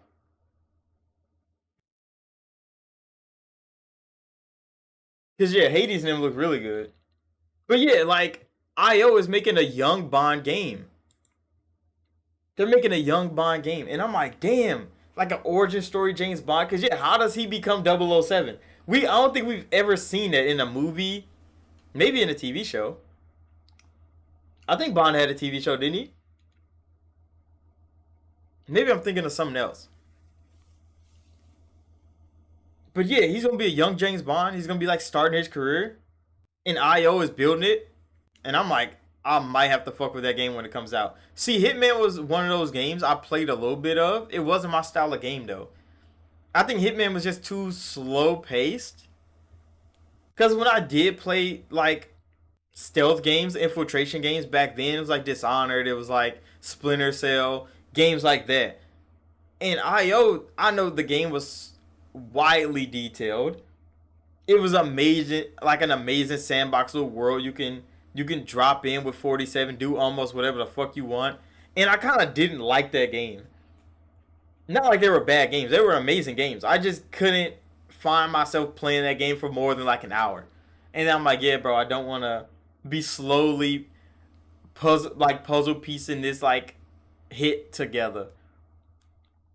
But you can't just play the game gung ho. You will get your ass smoked up. So I kind of want to see what they do with the James Bond IP, with the 007 IP, because we've been playing first person shooters for a while. You said 47 is also a brick wall. He's kind of boring. I mean, yeah, but they kind of like built him like that. So like, like it's genuinely him. His movies were kind of good. Like Hitman movie was fire. I enjoyed those movies. The game, it just, I wish it was more action based than it was puzzle based. I think that's what it is. But it wouldn't be Agent 47 if it wasn't exactly how they built it from IO Interactive. So I wouldn't want Agent 47 to have a worse game because I would have had more fun playing it. I just couldn't play those. So I want to know what IO is going to do different from Hitman to 007 to make James Bond the action hero that he is. But they said like they're revamping a whole lot of things to make this James Bond game, and I kind of believe them because IO hasn't missed yet. I still want to know what the fuck they're supposed to be making for Xbox. I thought they're supposed to be making a game for Xbox, but that still hasn't surfaced yet.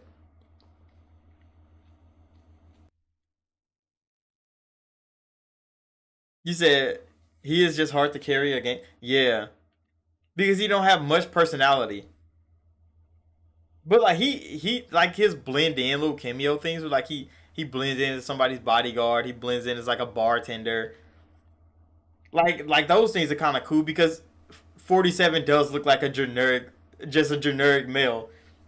He does look generic as hell. He's bald, so he could literally blend in with any environment. I understand. I kind of understand the identity thing they have for him. But yeah, he's not one of those charismatic action heroes that could carry a whole fucking game. But James Bond is one of those niggas. That's why I wanted them to talk about it more. They're still kind of secretive, but I hear that they're gonna show some more of it at the Game Awards, which I hope that's true. I really hope that's true. They're gonna show more at the Game Awards, at least a trailer, just to show us what the game is shaping up to be. Is it gonna be first person? Is it gonna be third person? Hopefully, it's a third person shooter. James Bond kind of deserves a third person game.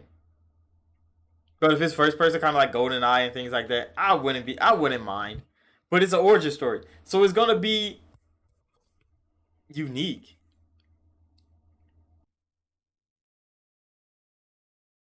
You said kind of like Master Chief after 3 games. See, the thing with Chief is the more they try to put into Chief, the less people want them to put into Chief. Because people want Chief to just be a killing machine. They just want to see him doing cool shit, kind of like Doom Guy. Because Doom Guy's been doing this shit a long time, just as long as Chief have at least. Maybe even longer than Chief. Ah, definitely longer than Chief. Doom Guy's been doing this shit for a long time. But yeah, like Doom Guy is just doing Doom Guy shit. He's walking in, he's punching panels, he's ripping open demons. That's all they want from Doom Guy. They don't want him to be any more flexible than what he is. And I see that id Software has been doing amazing to keep Doom Guy how Doom Guy is. So when more people get involved with Halo, they got Chief being emotional in Halo 4, which is an amazing story by the way. But people didn't want emotional Chief. They didn't want Chief attached to Cortana. They didn't want Chief actually wanting something more than just to kill the Flood and to kill the Covenant. And I'm like, but this Chief is good. Then like Rogue Chief they had in 5. Rogue Chief in 5 was a real demon, bro. Rogue Chief in 5 was on demon menace activity, bro. He didn't care about shit. He was trying to get Cortana ass. He didn't give a fuck about nothing else. That Chief was a legit badass, bro. People didn't want that from Chief. They just want Halo 3 Chief. Which all he wanted to do is kill the Covenant and kill the Flood. Then Halo Infinite Chief trying to like piece together all the things that he's lost. Try to rebuild this bridge that has been broken for who knows how long. He was spaced by some niggas. They don't want that chief either. So I'm like, I think they only want that nigga chief.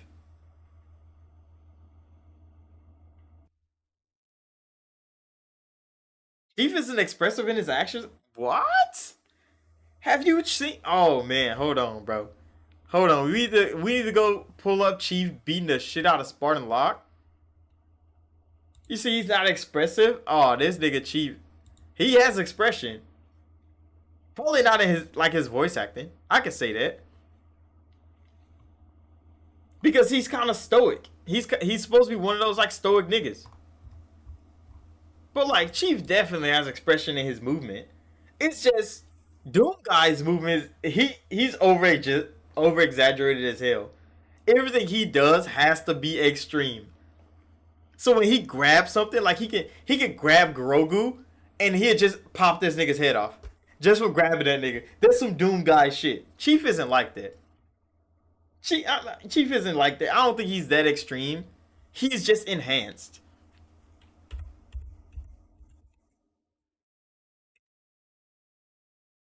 But Chief beating the shit out of Spartan Locke, that nigga's expressive. That nigga's expressive. I don't know why the fuck Chief had to beat Spartan Locke's ass, but I think he should have beat Spartan Locke's ass a lot faster than he actually did. Cause Locke shouldn't have been able to fuck with Chief. But Halo 5 Chief is definitely a different breed of human. Well, a different breed of Spartan anyway. Hold on. I gotta bring this up on the cam. Put my headphones back on. Cause I real deal fuck with this Chief. And a lot of people didn't. Cause I don't think they wanted Chief to be more. But they gotta remember, Chief was like a 13-year-old kid when he got put in that suit. And he's been with Cortana the whole fucking time. But he's not able to be more than that to a lot of people. So I think he might just end up like Doom Guy. I think he might just be just a badass in a suit. I don't think they want him to like Commander Shepard. Even though, I mean, I think he's a more iconic character than Shepard is. But Shepard is more than just Shep. I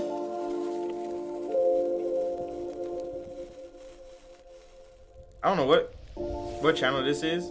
It's only 5 minutes. Because this cutscene was actually fire. But this nigga Chief is actually wild. And Spartan Locke deserved this shit. Because that nigga a straight bitch. Cortana was calling them to her. She's not here. This game was actually fire as hell too. Some of it. I can't say all of it. Because when you have to play a Spartan Locke, I kind of did not like this thing. Figure that's the Guardian? Can't get much by a buck.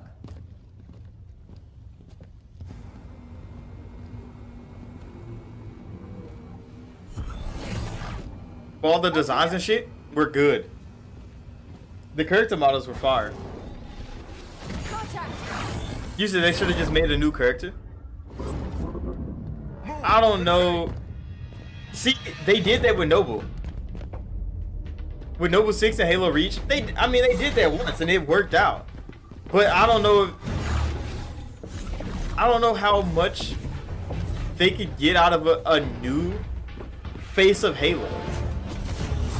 Because Chief is the face of Halo. It's like when Mass Effect, like when they made Andromeda and they made new characters, people weren't upset about the new characters. It's just a new character didn't compare to the old one. And then everybody compared the new characters to the old one, and that's kind of what killed it. Reach was fire, but Reach was before Chief, so they can't keep going without Chief. I think that's what it is. Because Noble 6 is the reason Chief got to be Chief. He told this squad to go. He's like, yeah, y'all can just leave. This nigga Chief was a real dog. Cortana's our concern now, sir. Like hell she is. You saying he's not expressive? What? This nigga Chief a real dog.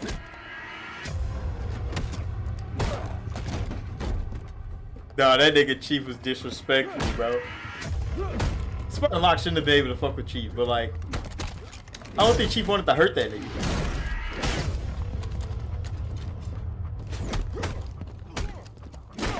And these niggas are like 8 feet tall fight like this. That's the craziest part. These are big ass people.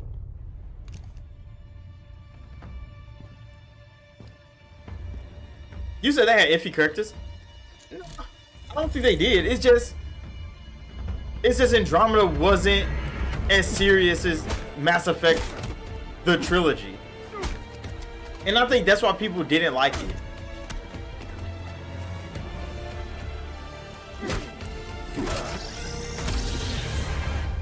Lock this ass up. He's like, yeah, nigga, we gonna end this. Leave their ass there. Yeah, alright, little nigga. See you later. Nah, that nigga Chief a dog. That nigga Chief a real dog. But, I mean, a lot of people didn't play Halo 5. A lot of people didn't play Halo 4. So, I mean, it just depends on, like, if you like 3 Chief,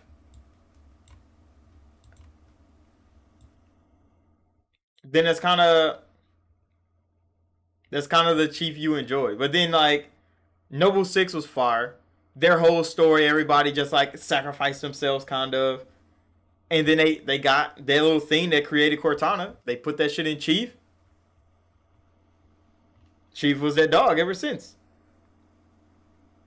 You said the Arbiter is cooler?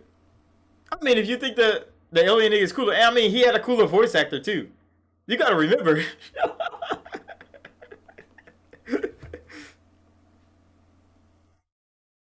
The Arbiter's voice actor was I mean, that nigga was different.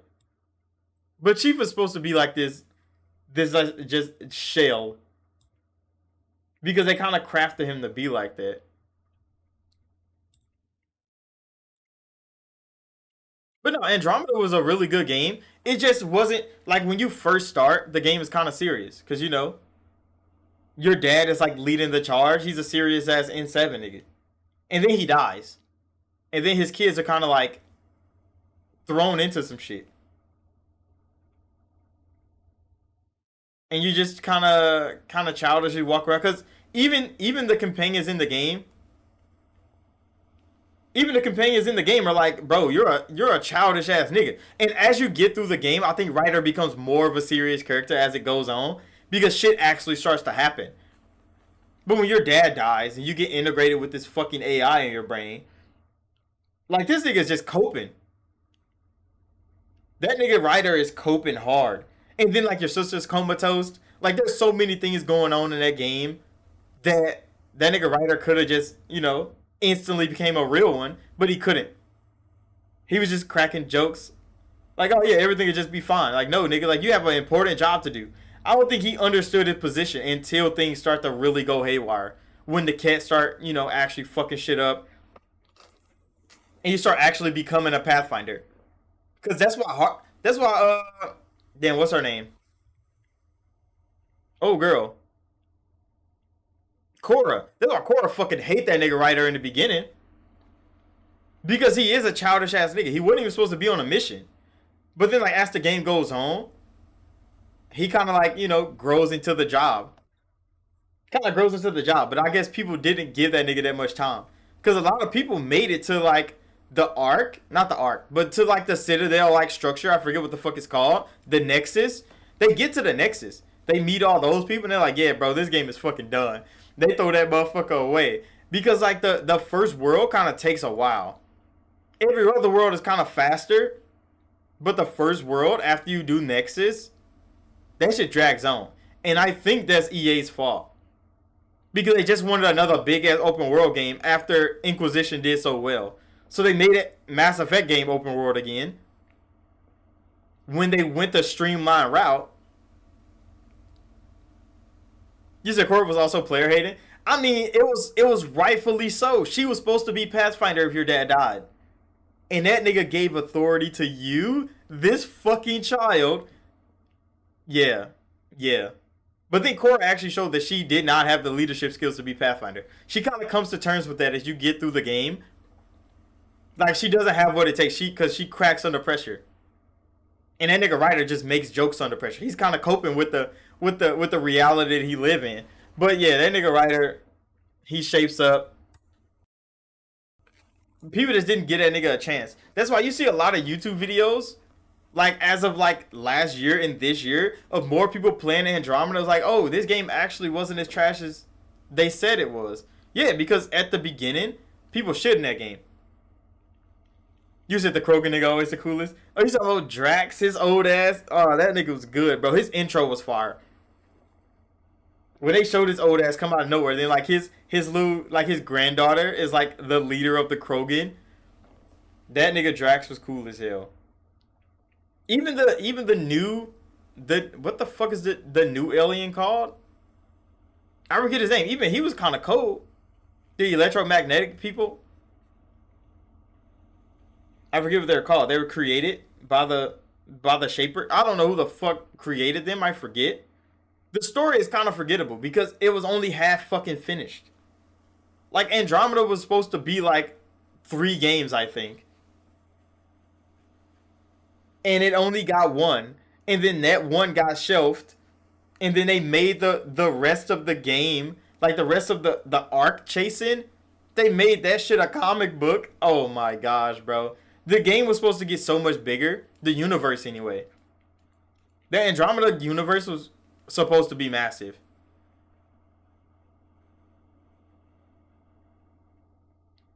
You said people always hold BioWare to a high standard. I mean, BioWare did. They came up. Especially with Inquisition. I think Inquisition is what gassed people up the most. Because Inquisition hit so big. There are so many people that didn't play Mass Effect or Dragon Age before, and they played Inquisition. That's where the most people jumped into BioWare's, like, you know, into their hype, is Inquisition. And then everything after that is kind of bombed. Because they capture so many players with Inquisition, they're like, god damn, because they've never been that popular before. BioWare's always been, like, at the top of, like, RPGs, but they've never been that popular. They've never had that many people on their hands. And I think the chase for players is what got them into the position they were in. Because EA is chasing money. BioWare's chasing players. And they got caught lacking.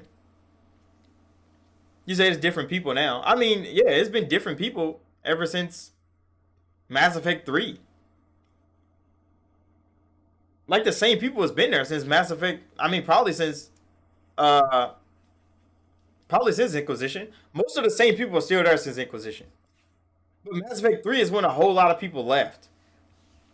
Because, like, the Mass Effect team, they are not the same people. The younger Mass Effect people are the ones running Mass Effect now.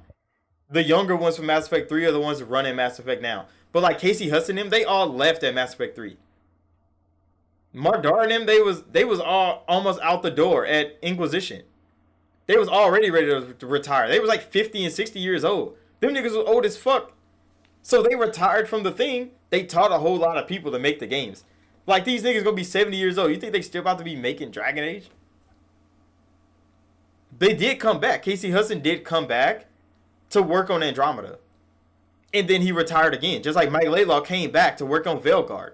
And then he retired again. So, like, the old BioWare niggas do come back. Like, when they want to consult on their IP, they created that shit. It's their baby. They always come back, work on it, see what the direction is going, and then they retire again. Because they don't want to be at work all the time. These niggas already made great games. Why would they want to keep creating the same shit over and over again? That's why they leave to go start new studios. But Casey started a new studio, and he still came back to help make Mass Effect. And then went back to his studio. Just like Mark, he retired. Mike retired too, but they still talk about it. David Gardner, he's still on Twitter talking about Dragon Age. Bro, you left Dragon Age a while ago. I know, I think he left at Anthem. I think he left at Anthem. After Anthem came out, I think David Gardner left. But a lot of people left after Anthem. Because they was like, okay, yeah, you kind of fucked up BioWare's formula. And that's why Dragon Age went through so many changes. Because they were changing how they wanted BioWare to make games. To adapt to this climate of gaming. They're like, no, BioWare makes RPGs, bro. Why are we making live service games?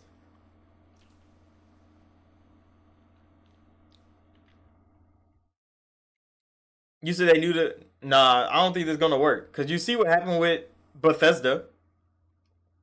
You see what happened with Bethesda. Motherfuckers cry so much about Starfield. But it's a new IP, a clean slate. And people are still talking about how Starfield should be more like Skyrim. Starfield should be more like Fallout. What the fuck? It's not like either of those things. It's kind of similar because Bethesda made it. But then they always call back to what they already made. It was like, oh, they should have did this like Elder Scrolls did. They should have did this like Fallout did. If Bioware go through the same shit, it won't even matter what IP they're working on. If they try to make something different, people are always going to be crying about, oh, they used to do this, they used to do that. They're never going to get a clean slate. When you're a developer that big, I don't think you ever get a clean slate ever again. Until you fall off. Like, you kind of got to fall off so you can go do something different. I think that's the only way. That's why CD Projekt, they did so much with The Witcher. They made Cyberpunk, they fell the fuck off.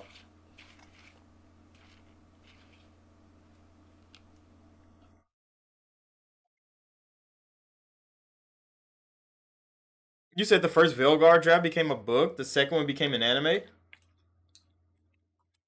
mean, it makes sense. They had to build the backstory for how they're gonna tell this shit. Because Dragon Age is such a like diverse title. Because this is still Hawk's story, bro. Veilguard is still Hawk's story. Like, when are we gonna get Dragon Age 3? Just think about that. Because this is still following the same storyline from Dragon Age 2. All of this shit is still happening because of Dragon Age 2. This is the second sub game for Dragon Age 2. That's why we don't have a Dragon Age 3.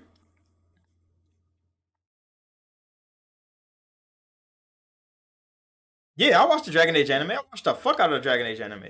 That shit was good. That shit was really good.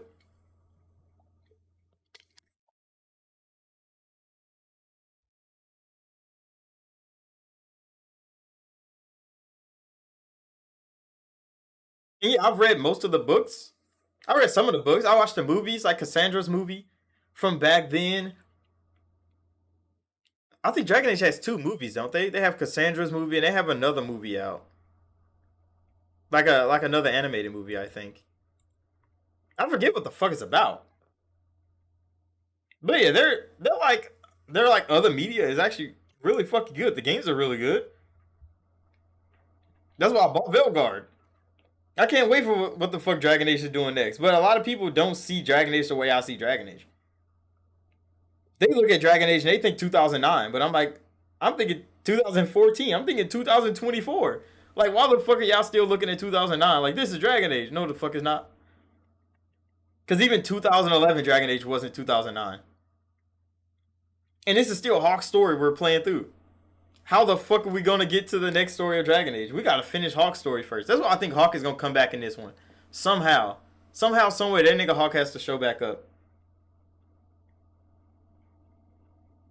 You said Cassandra with some cake. I mean, she had cake in Inquisition. Double cheeked up in Inquisition. Somehow. When she works out all the time.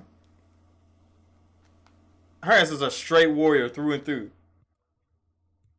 And she was like 40 something. How old was Cassandra in Inquisition? Her ass was definitely like 40 something. Like, she was old as shit. But everybody in Inquisition was old as shit except Sarah. I think Sarah might have just been the youngest. Everybody else was like 40 something. And then Viv was like 60 something. Because Varric old as fuck. Blackwall was old as fuck. Cassandra was old as fuck. Viv was old as fuck. Liliana, of course, was old as fuck. So is Morgan. Her ass was a mom with a fucking 8-year-old son. Or was he 11? I forget how old he was. I think he was like 9 or 10. Like, her ass had a whole son. Like, they was all old as shit, bro. I know Iron Bull ass was old as fuck. Cullen ass was old as fuck.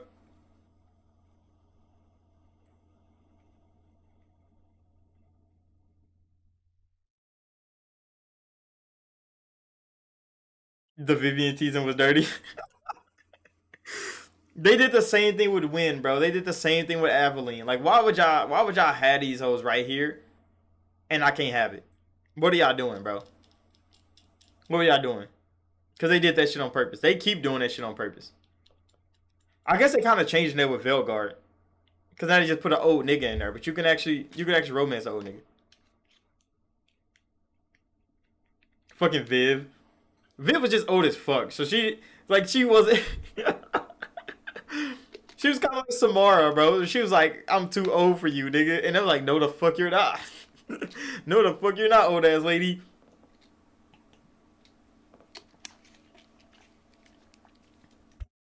Relocate a motherfucking hip. But yeah, BioWare be doing that shit. But Veilguard's looking like it's gonna be good. Other than the motherfuckers crying about scars in the character creator, I think the game is actually looking phenomenal.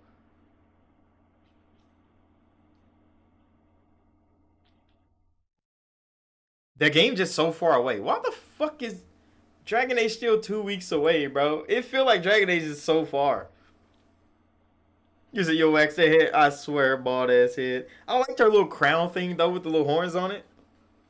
That shit was kind of nice. That's why I kind of like old girl's little veil. The little sad bitch with the ice magic. I like her little veil. It does look hella fun to play. And I just hate how much I've seen of that game, and I haven't been able to play that shit yet. Because they've really showed so much of Veilguard that I'm like, just give me the game already.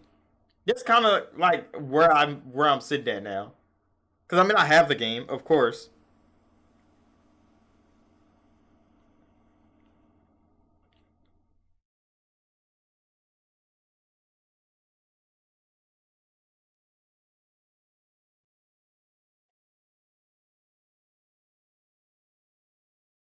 This is the Malicent.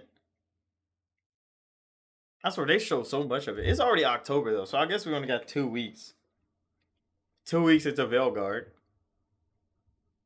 That's not enough. I need to finish fucking Origins. I need to finish that playthrough of Origins, that live stream. One of these days. I still got 2 weeks, so it's not like I gotta rush. I can do it next Saturday or some shit. Because I think we're almost at the end. We should be at the end. I think we're at dinner room.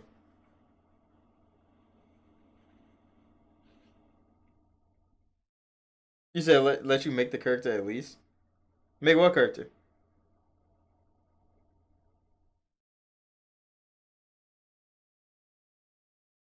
I need to see more of fucking Fable. That's what they need to show me.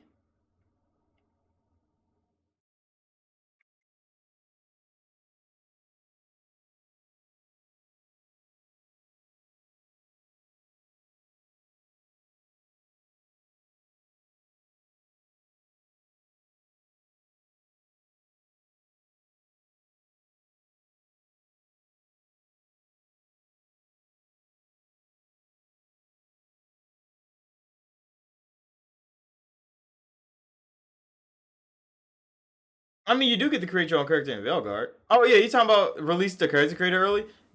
Oh my god, Dragon's Dogma shouldn't have did that shit, bro. Because now that's all I fucking want. I just want them to release the character creator so I can just go around and fuck with it. Just go fuck with it, bro. Dragon's Dogma should not have done that shit, but it was such a great idea. Because there was so much shit you can do. I wish they told us what character we can actually import. Because they still haven't added a second slot. Which is Dragon's Dogma. I kind of understand. You said drop a demo to calm the rage and hate.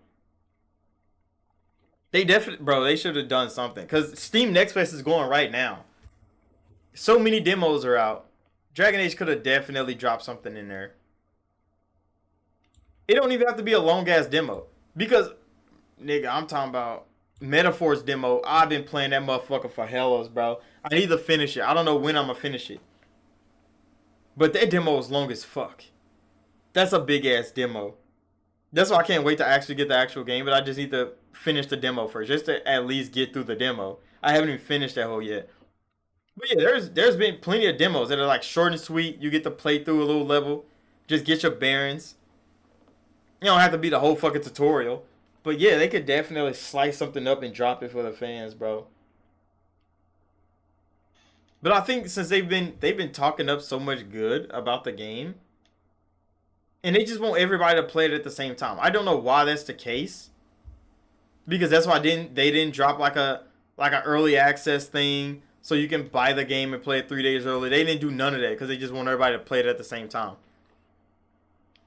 You said it ends at the temple. Yeah, because like they showed the demo that they showed us in fucking June. They could drop that and let us just play through that same fucking demo. I guess you'll have to create the character. So let you create a character and then play up to the temple just like we did in June. Everybody gets to play. They get to make their little decisions. They meet fucking Knave ass. Scout Harden is there. They watch the demons rip through the veil. I just want to see that shit running in action with the controller in my hand. I mean, they talk too much because they haven't done any talking for a while, at least 5 years. When was the last time BioWare did anything? It was like when Anthem died and they tried to revive it with Anthem 2.0, and then EA was like, "Yeah, bro, we're not doing it." And that was the end of BioWare. That was kind of the end of BioWare talking at all. So like I enjoy the talking that they're doing. I enjoy the clips that they're making, the scenes that they're making. You know, giving us, you know, things. Yeah, but I do want to play the fucking game now. But they're doing as much marketing as they can for the game. But they definitely should have just dropped the demo like Atlas did. They should just drop the demo like Atlas did. Because Atlas dropped the demo out of nowhere. People already were excited for Metaphor. But I think the demo was for people that saw Metaphor and they didn't understand how it was going to be different. Because they talked about how it was going to be different from Persona. But there's people that didn't understand. Yeah. They just teasing us with the fucking game now. But 2 weeks. Literally 2 weeks. Because it comes out in what, 11 days?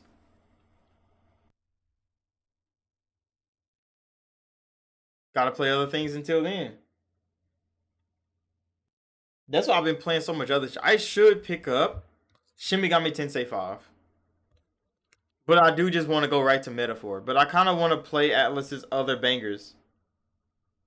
And I want to play Metaphor.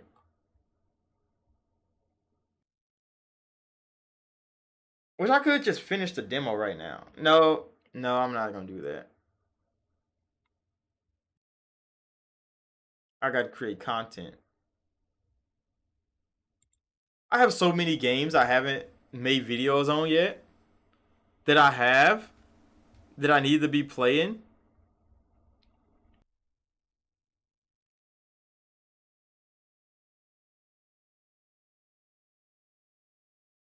Freaking Steam.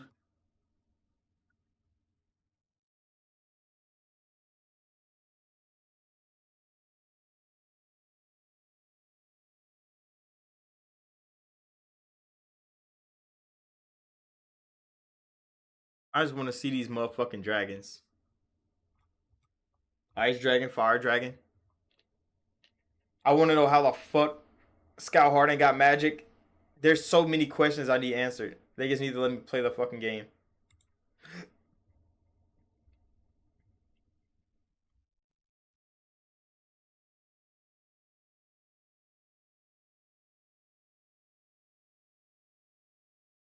And I need to see who all comes back. Like all the reoccurrence. All the reoccurring storylines that they actually bring back.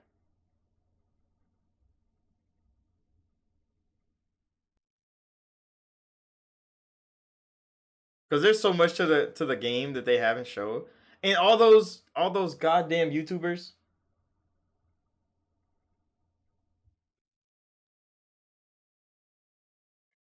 You said the Pokemon MIB leaks? Wait, what Pokemon MIB leaks? Is it? Are you talking about the weird shit I've been hearing about fucking Typhlosion? Is that what that means? 'Cause I've been hearing so many fucking random ass, like I've been seeing random ass like posts about goddamn Typhlosion.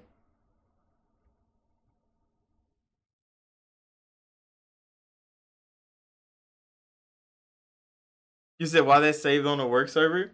I don't know. Somebody was writing fucking fan fiction or some shit. I really don't know. But that Typhlosion shit is like, I really don't know what the fuck happened. But everybody's calling him Diddy Flosion. Why the fuck is he Diddy Flosion all of a sudden?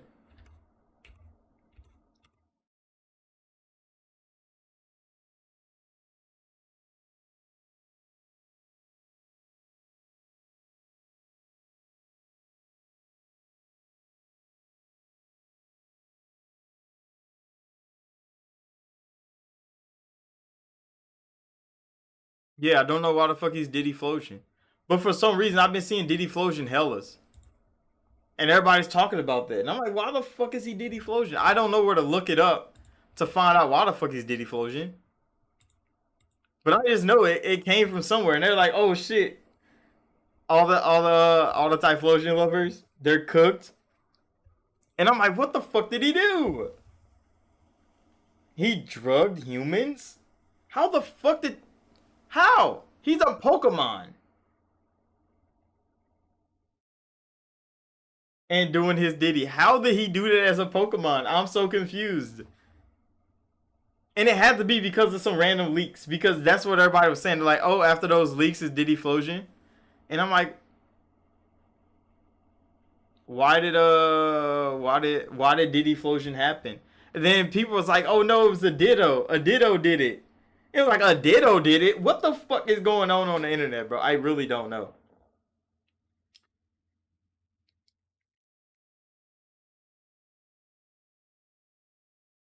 I really don't know.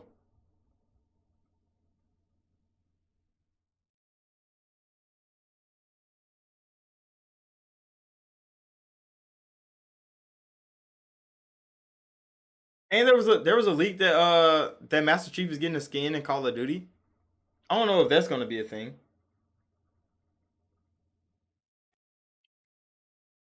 You say you'll link it in Discord for me?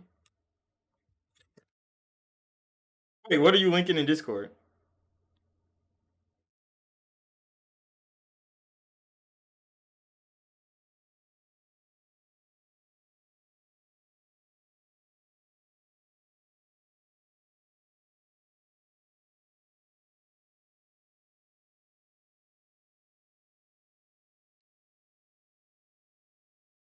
Oh, let me go on Discord real quick.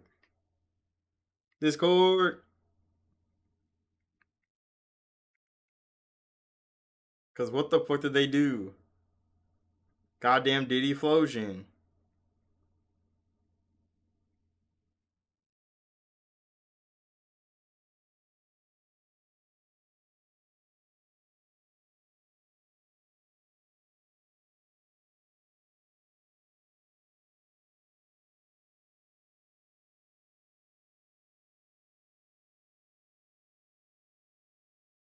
Them goddamn.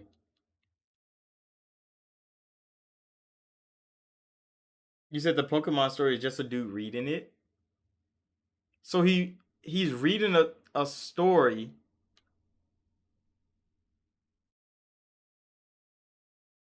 about Diddy Flosion. Who created it? How did that shit just spread so fast?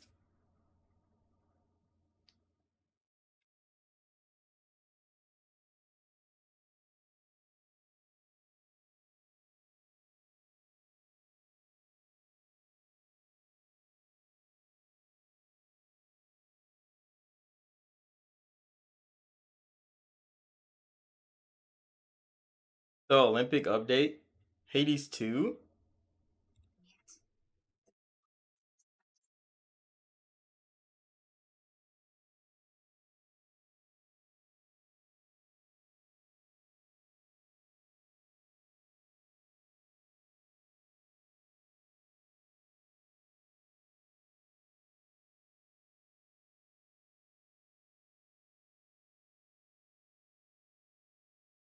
I forgot what the hell that was. You said a Game Freak employee made it? That's why everybody's like Diddy Flosion. Because if it's actually coming from Game Freak, that's so bad, bro. Because if Game Freak actually leaked that means somebody at Game Freak is just weird as hell. They just, but I mean, Pokemon do be doing some crazy shit. Like that's a thing that happens. But drugging? How the fuck you drug a human?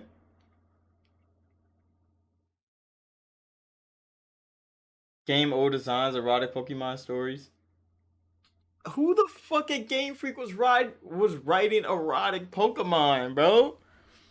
That's just that sounds so weird.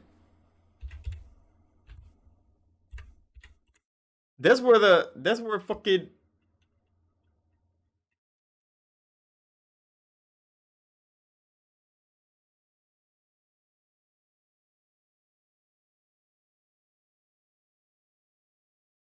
fucking Game Freak leaks. There's a whole thread.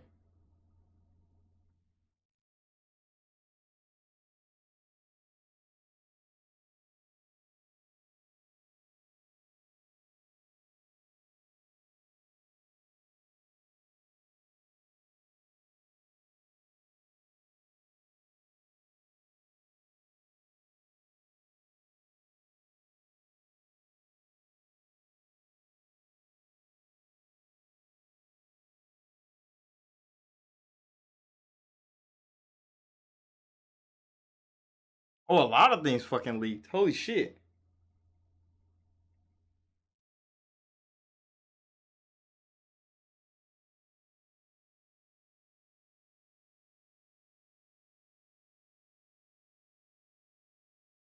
Even shit about the show got leaked.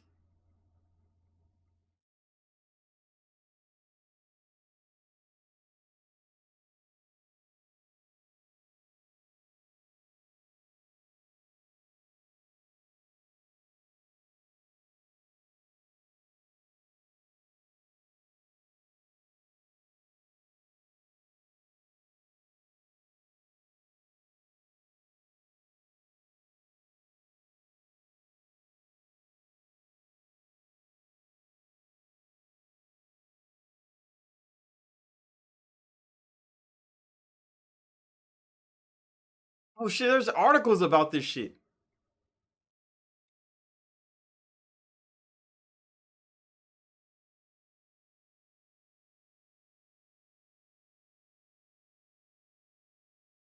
Short stories.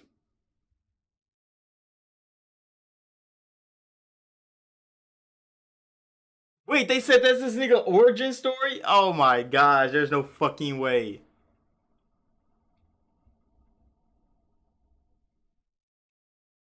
Oh no, it's just a folk story. It's just a folk story. That is why. Why would they do that? You know how weird niggas is with like the fucking low punny meme and the goddamn what the fuck is it called? The big flower one. Gardevoir, the goddamn Eevee, the water one. Like they already knew how weird this shit gets, and then they write this fucking story, bro.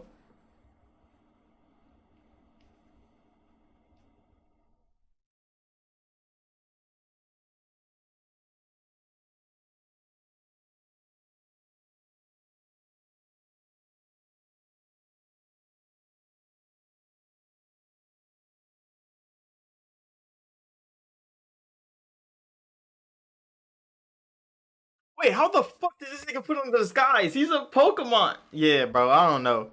I really don't know what the fuck was writing this shit, but like,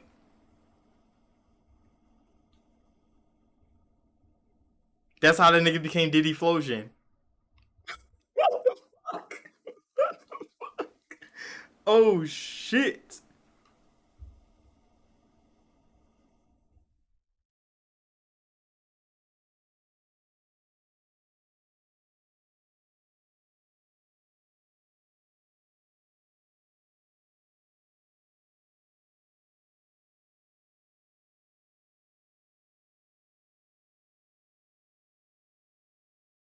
What?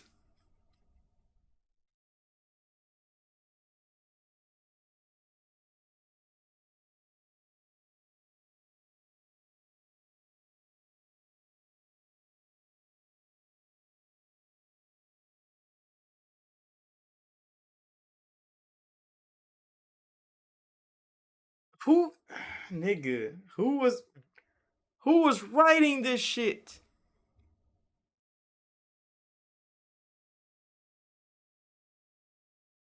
Oh, they said it's like Beauty and the Beast. They're like it's Beauty and the Beast, but it's Typhlosion. That's what they. Oh no, that's even worse. Cause Beauty and the Beast was outrageous.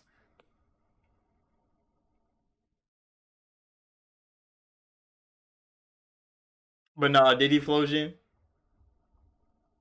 It was a female employee that wrote it. What the fuck does she got against Typhlosion? What does she want with Typhlosion? That's a weird. I don't know, bro. See, I ain't played Pokemon since Emerald. I ain't played Pokemon since Emerald, and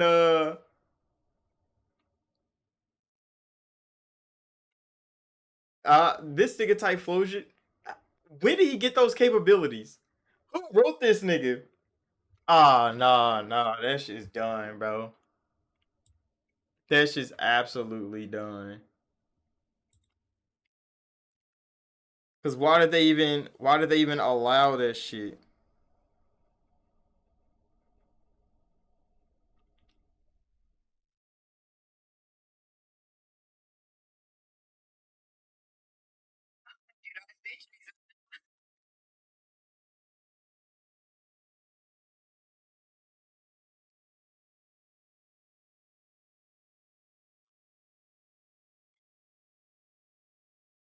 Oh, so he's about to tell her the story about Typhlosion? I'm gonna have to fucking watch that. Oh shit, that is outrageous, bro. Game Freak, what the fuck are you thinking? You need to fire whoever the fuck wrote that shit. They need to be booted. Like instantly. They need to be banned from every server.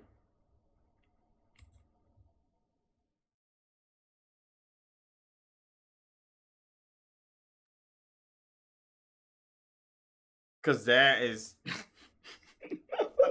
fuck. That shit's dirty, bro. That shit's actually dirty. Yeah, why was that saved?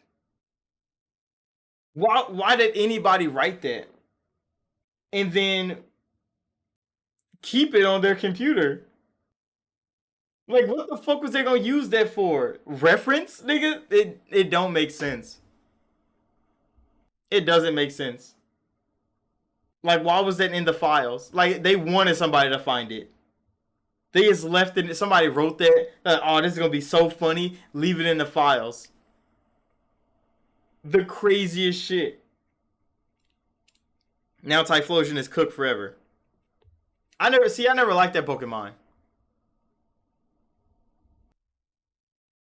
Wait, what was Typhlosion as a small one? Hold on. I don't even know what generation that is. Is that with Totodile? Is Totodile with them? Not Totodile. I think it is Totodile. Is that the same? Is that the same generation?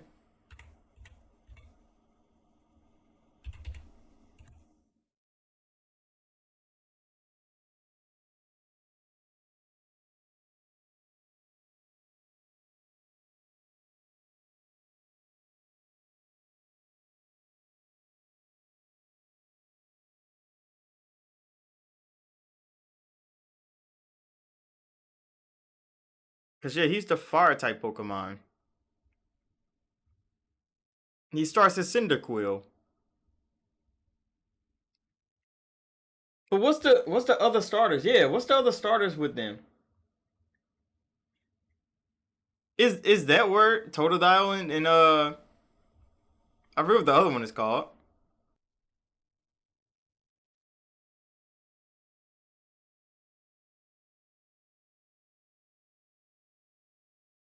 Scarlet and Violet? Or is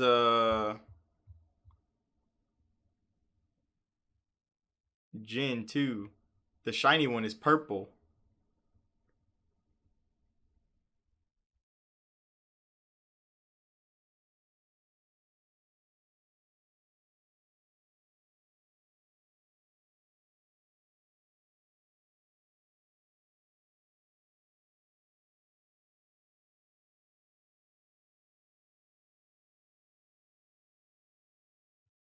Alright, where the fuck do I find the...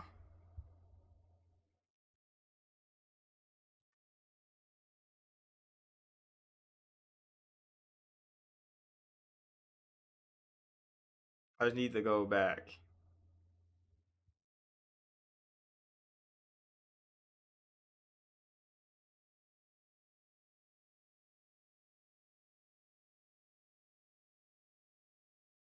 Oh, Totodile is Gen 2. Okay, yeah. This nigga had that dog in him.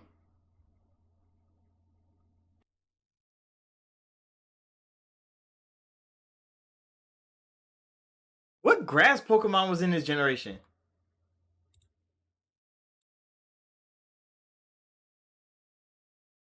Yeah, I don't remember what fucking grass Pokemon was with them. I guess I go back.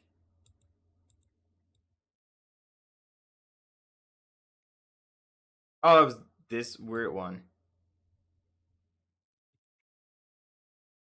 Fucking Chikorita beanhead ass. That's what it was.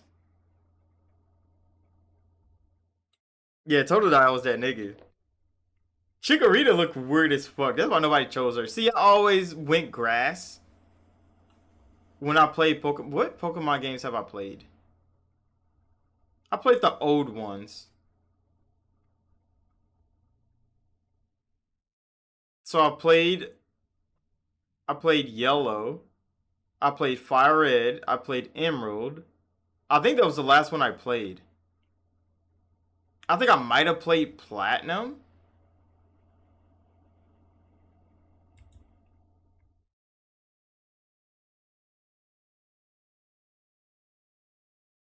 Yeah, cause they had Trico. That's my boy. That nigga Mudkip. You say you play Silver through X and Y?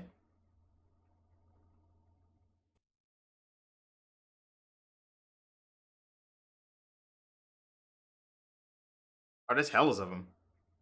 I think I stopped at Emerald. I may have played Platinum. I probably didn't finish Platinum, but I think I've definitely played. I think I might have played Platinum.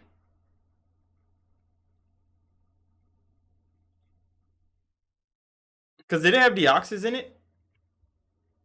Did Platinum have Deoxys in it? Oh yeah, cause that's when Piplup pulled up. Cause yeah, I think Piplup was the first time I chose a water Pokemon as my starter. Cause I usually choose grass. So I usually had Bulbasaur. I had Trico, Bulbasaur, and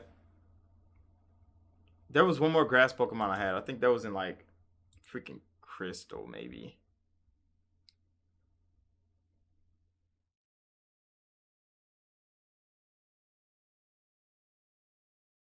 What are the grass Pokemon that I have?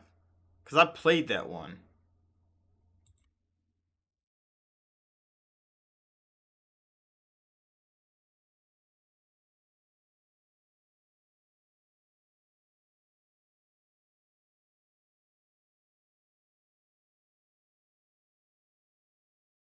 I guess it was just Bulbasaur. 'Cause I think I played Bulbasaur for 2 games.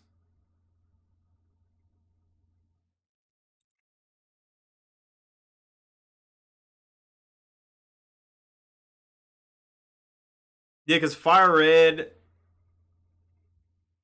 and Leaf Green was just remakes of the old ones.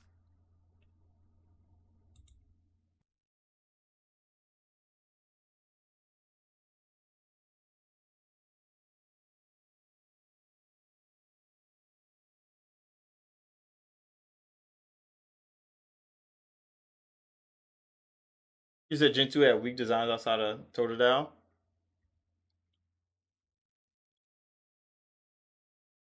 There was one more game I played with a fire grass type Pokemon.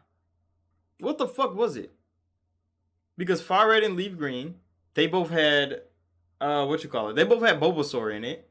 Trico was in Emerald.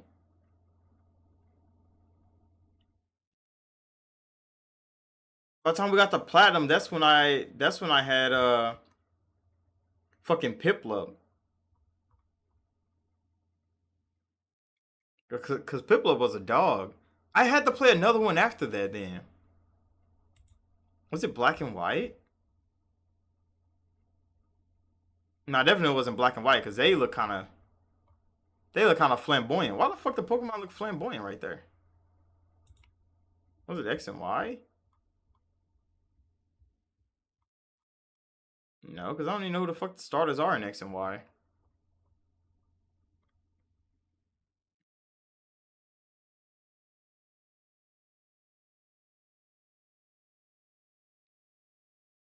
So I think it just might have been Bulbasaur 2 times.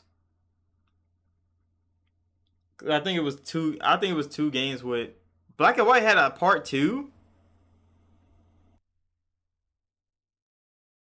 Then Ruby and Sapphire, Sun and Moon.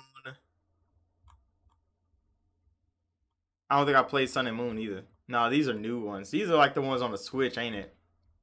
Or the ones on the DS.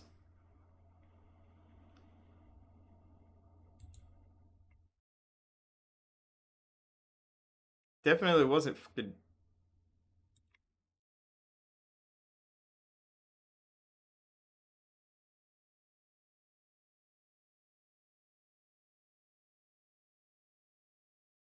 I really don't know what that other fucking grass type was.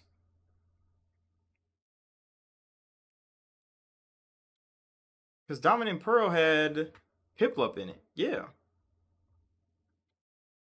It must have just been like a random ass game I played. It must have just been a random ass game I played. Cause you know you play those Pokemon games that like other people make. It's like the ones where like it had like zombie Pikachu in it. It probably was one of those. It probably was definitely one of those. I'm probably just remembering this wrong.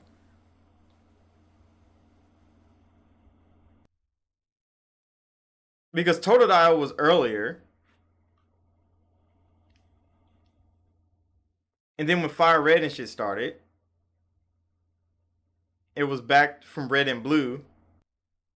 Cause yeah, it was Trico and motherfucking Bulbasaur. And then went Piplup. I think that was the last time I played a Pokemon game. Was Piplup was my starter. Because it was Swampert and motherfucking Trico. Then was my guys for the longest.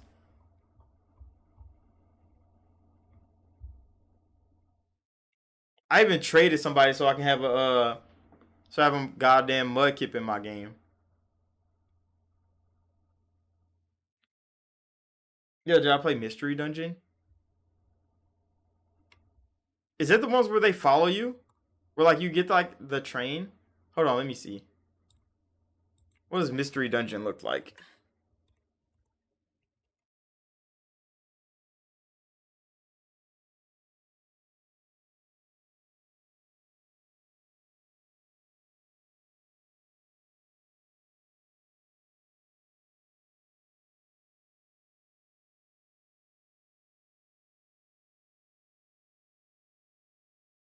Mystery Dungeon.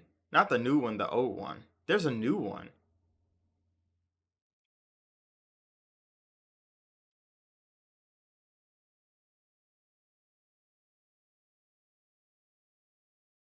Yeah, but they got a Chimchar in it. I think I might have played this one time. Cause this when you get the team. They got a whole little team and they go into the dungeon to like save Pokemon and shit. Is that Mystery Dungeon?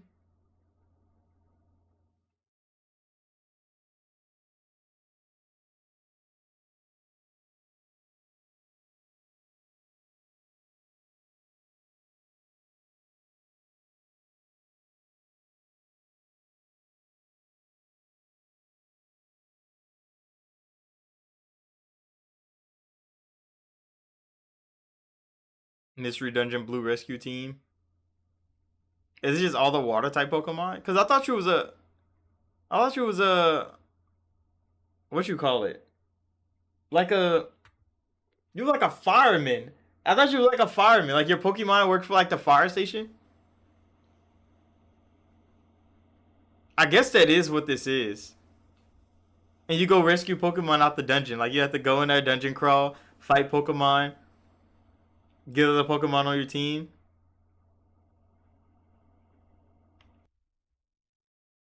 Yeah, I think I played this one. I think I played the. I think I might have played the red side. Cause yeah, there's a red side and a blue side.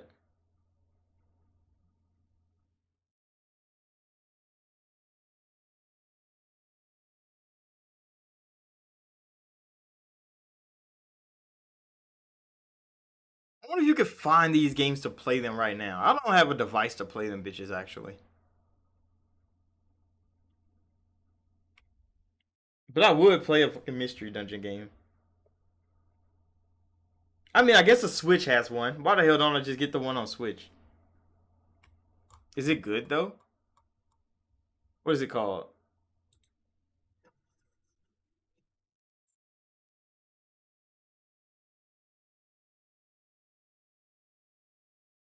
New World. Can you get off my screen, please? Why is there two ads back to back? They're annoying me. Oh, never mind. This is the game.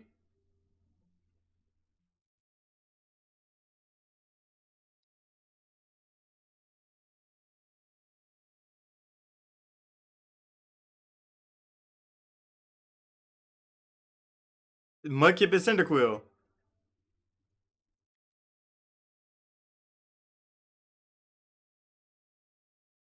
Oh, so they just put them bitches on Switch. Okay, so it's just the original games they put on Switch from 2005. Okay. I thought they were like new games. Oh, that's not too bad. I might have to fuck around and get that hoe. See, I got too many games on my plate, especially ones that I want to play.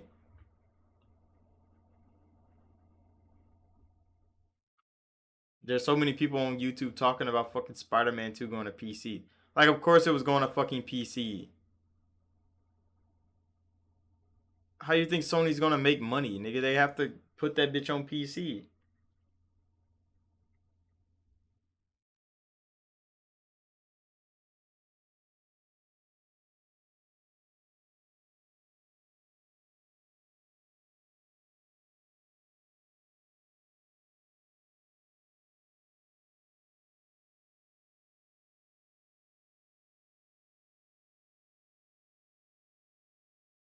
What time is it? Damn, it's already almost 4.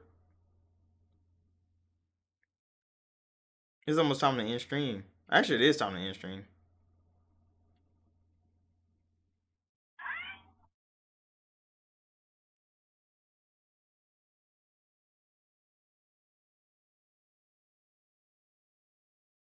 Outrageous. Why would she send that shit to me?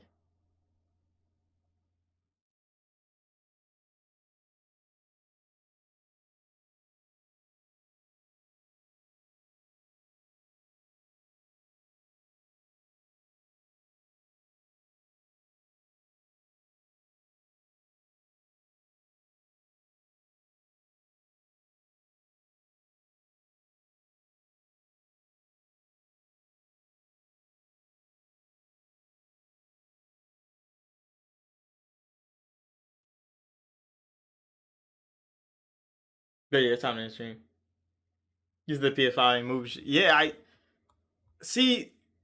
The PS5 selling so many so fast because of scalpers kind of ruined the actual gaming landscape for a PlayStation. And I think now they're realizing that they don't have as many users as they thought they did. And the PC aggressive push is the reason why. They sold so many consoles and they don't have any users. They kind of have to go to PC now to make some money. Because they're barely selling anything on console. And they're like, hey, we got all these consoles, so where the fuck are the people? They don't exist. They really don't exist. But yeah, I'm about to end the stream right here. So make sure to like button, subscribe. It's Big Gaming News Week. It's good to be back. I kind of... Should I live stream midweek? I should try. Friday, Call of Duty comes out. I should definitely be live streaming when Call of Duty comes out. We should definitely just play Call of Duty on live stream. I ain't played Call of Duty in forever. I'm trying to see if my friends will get in. Most of them got... I don't know. I think only like 2 or 3 of them can actually just get it in Game Pass. The other ones will have to buy because they got PlayStations. They're kind of fucking cooked. But other than that, I mean, it's going to be a good time. Make sure to like button, subscribe. And I'll see y'all in the next one.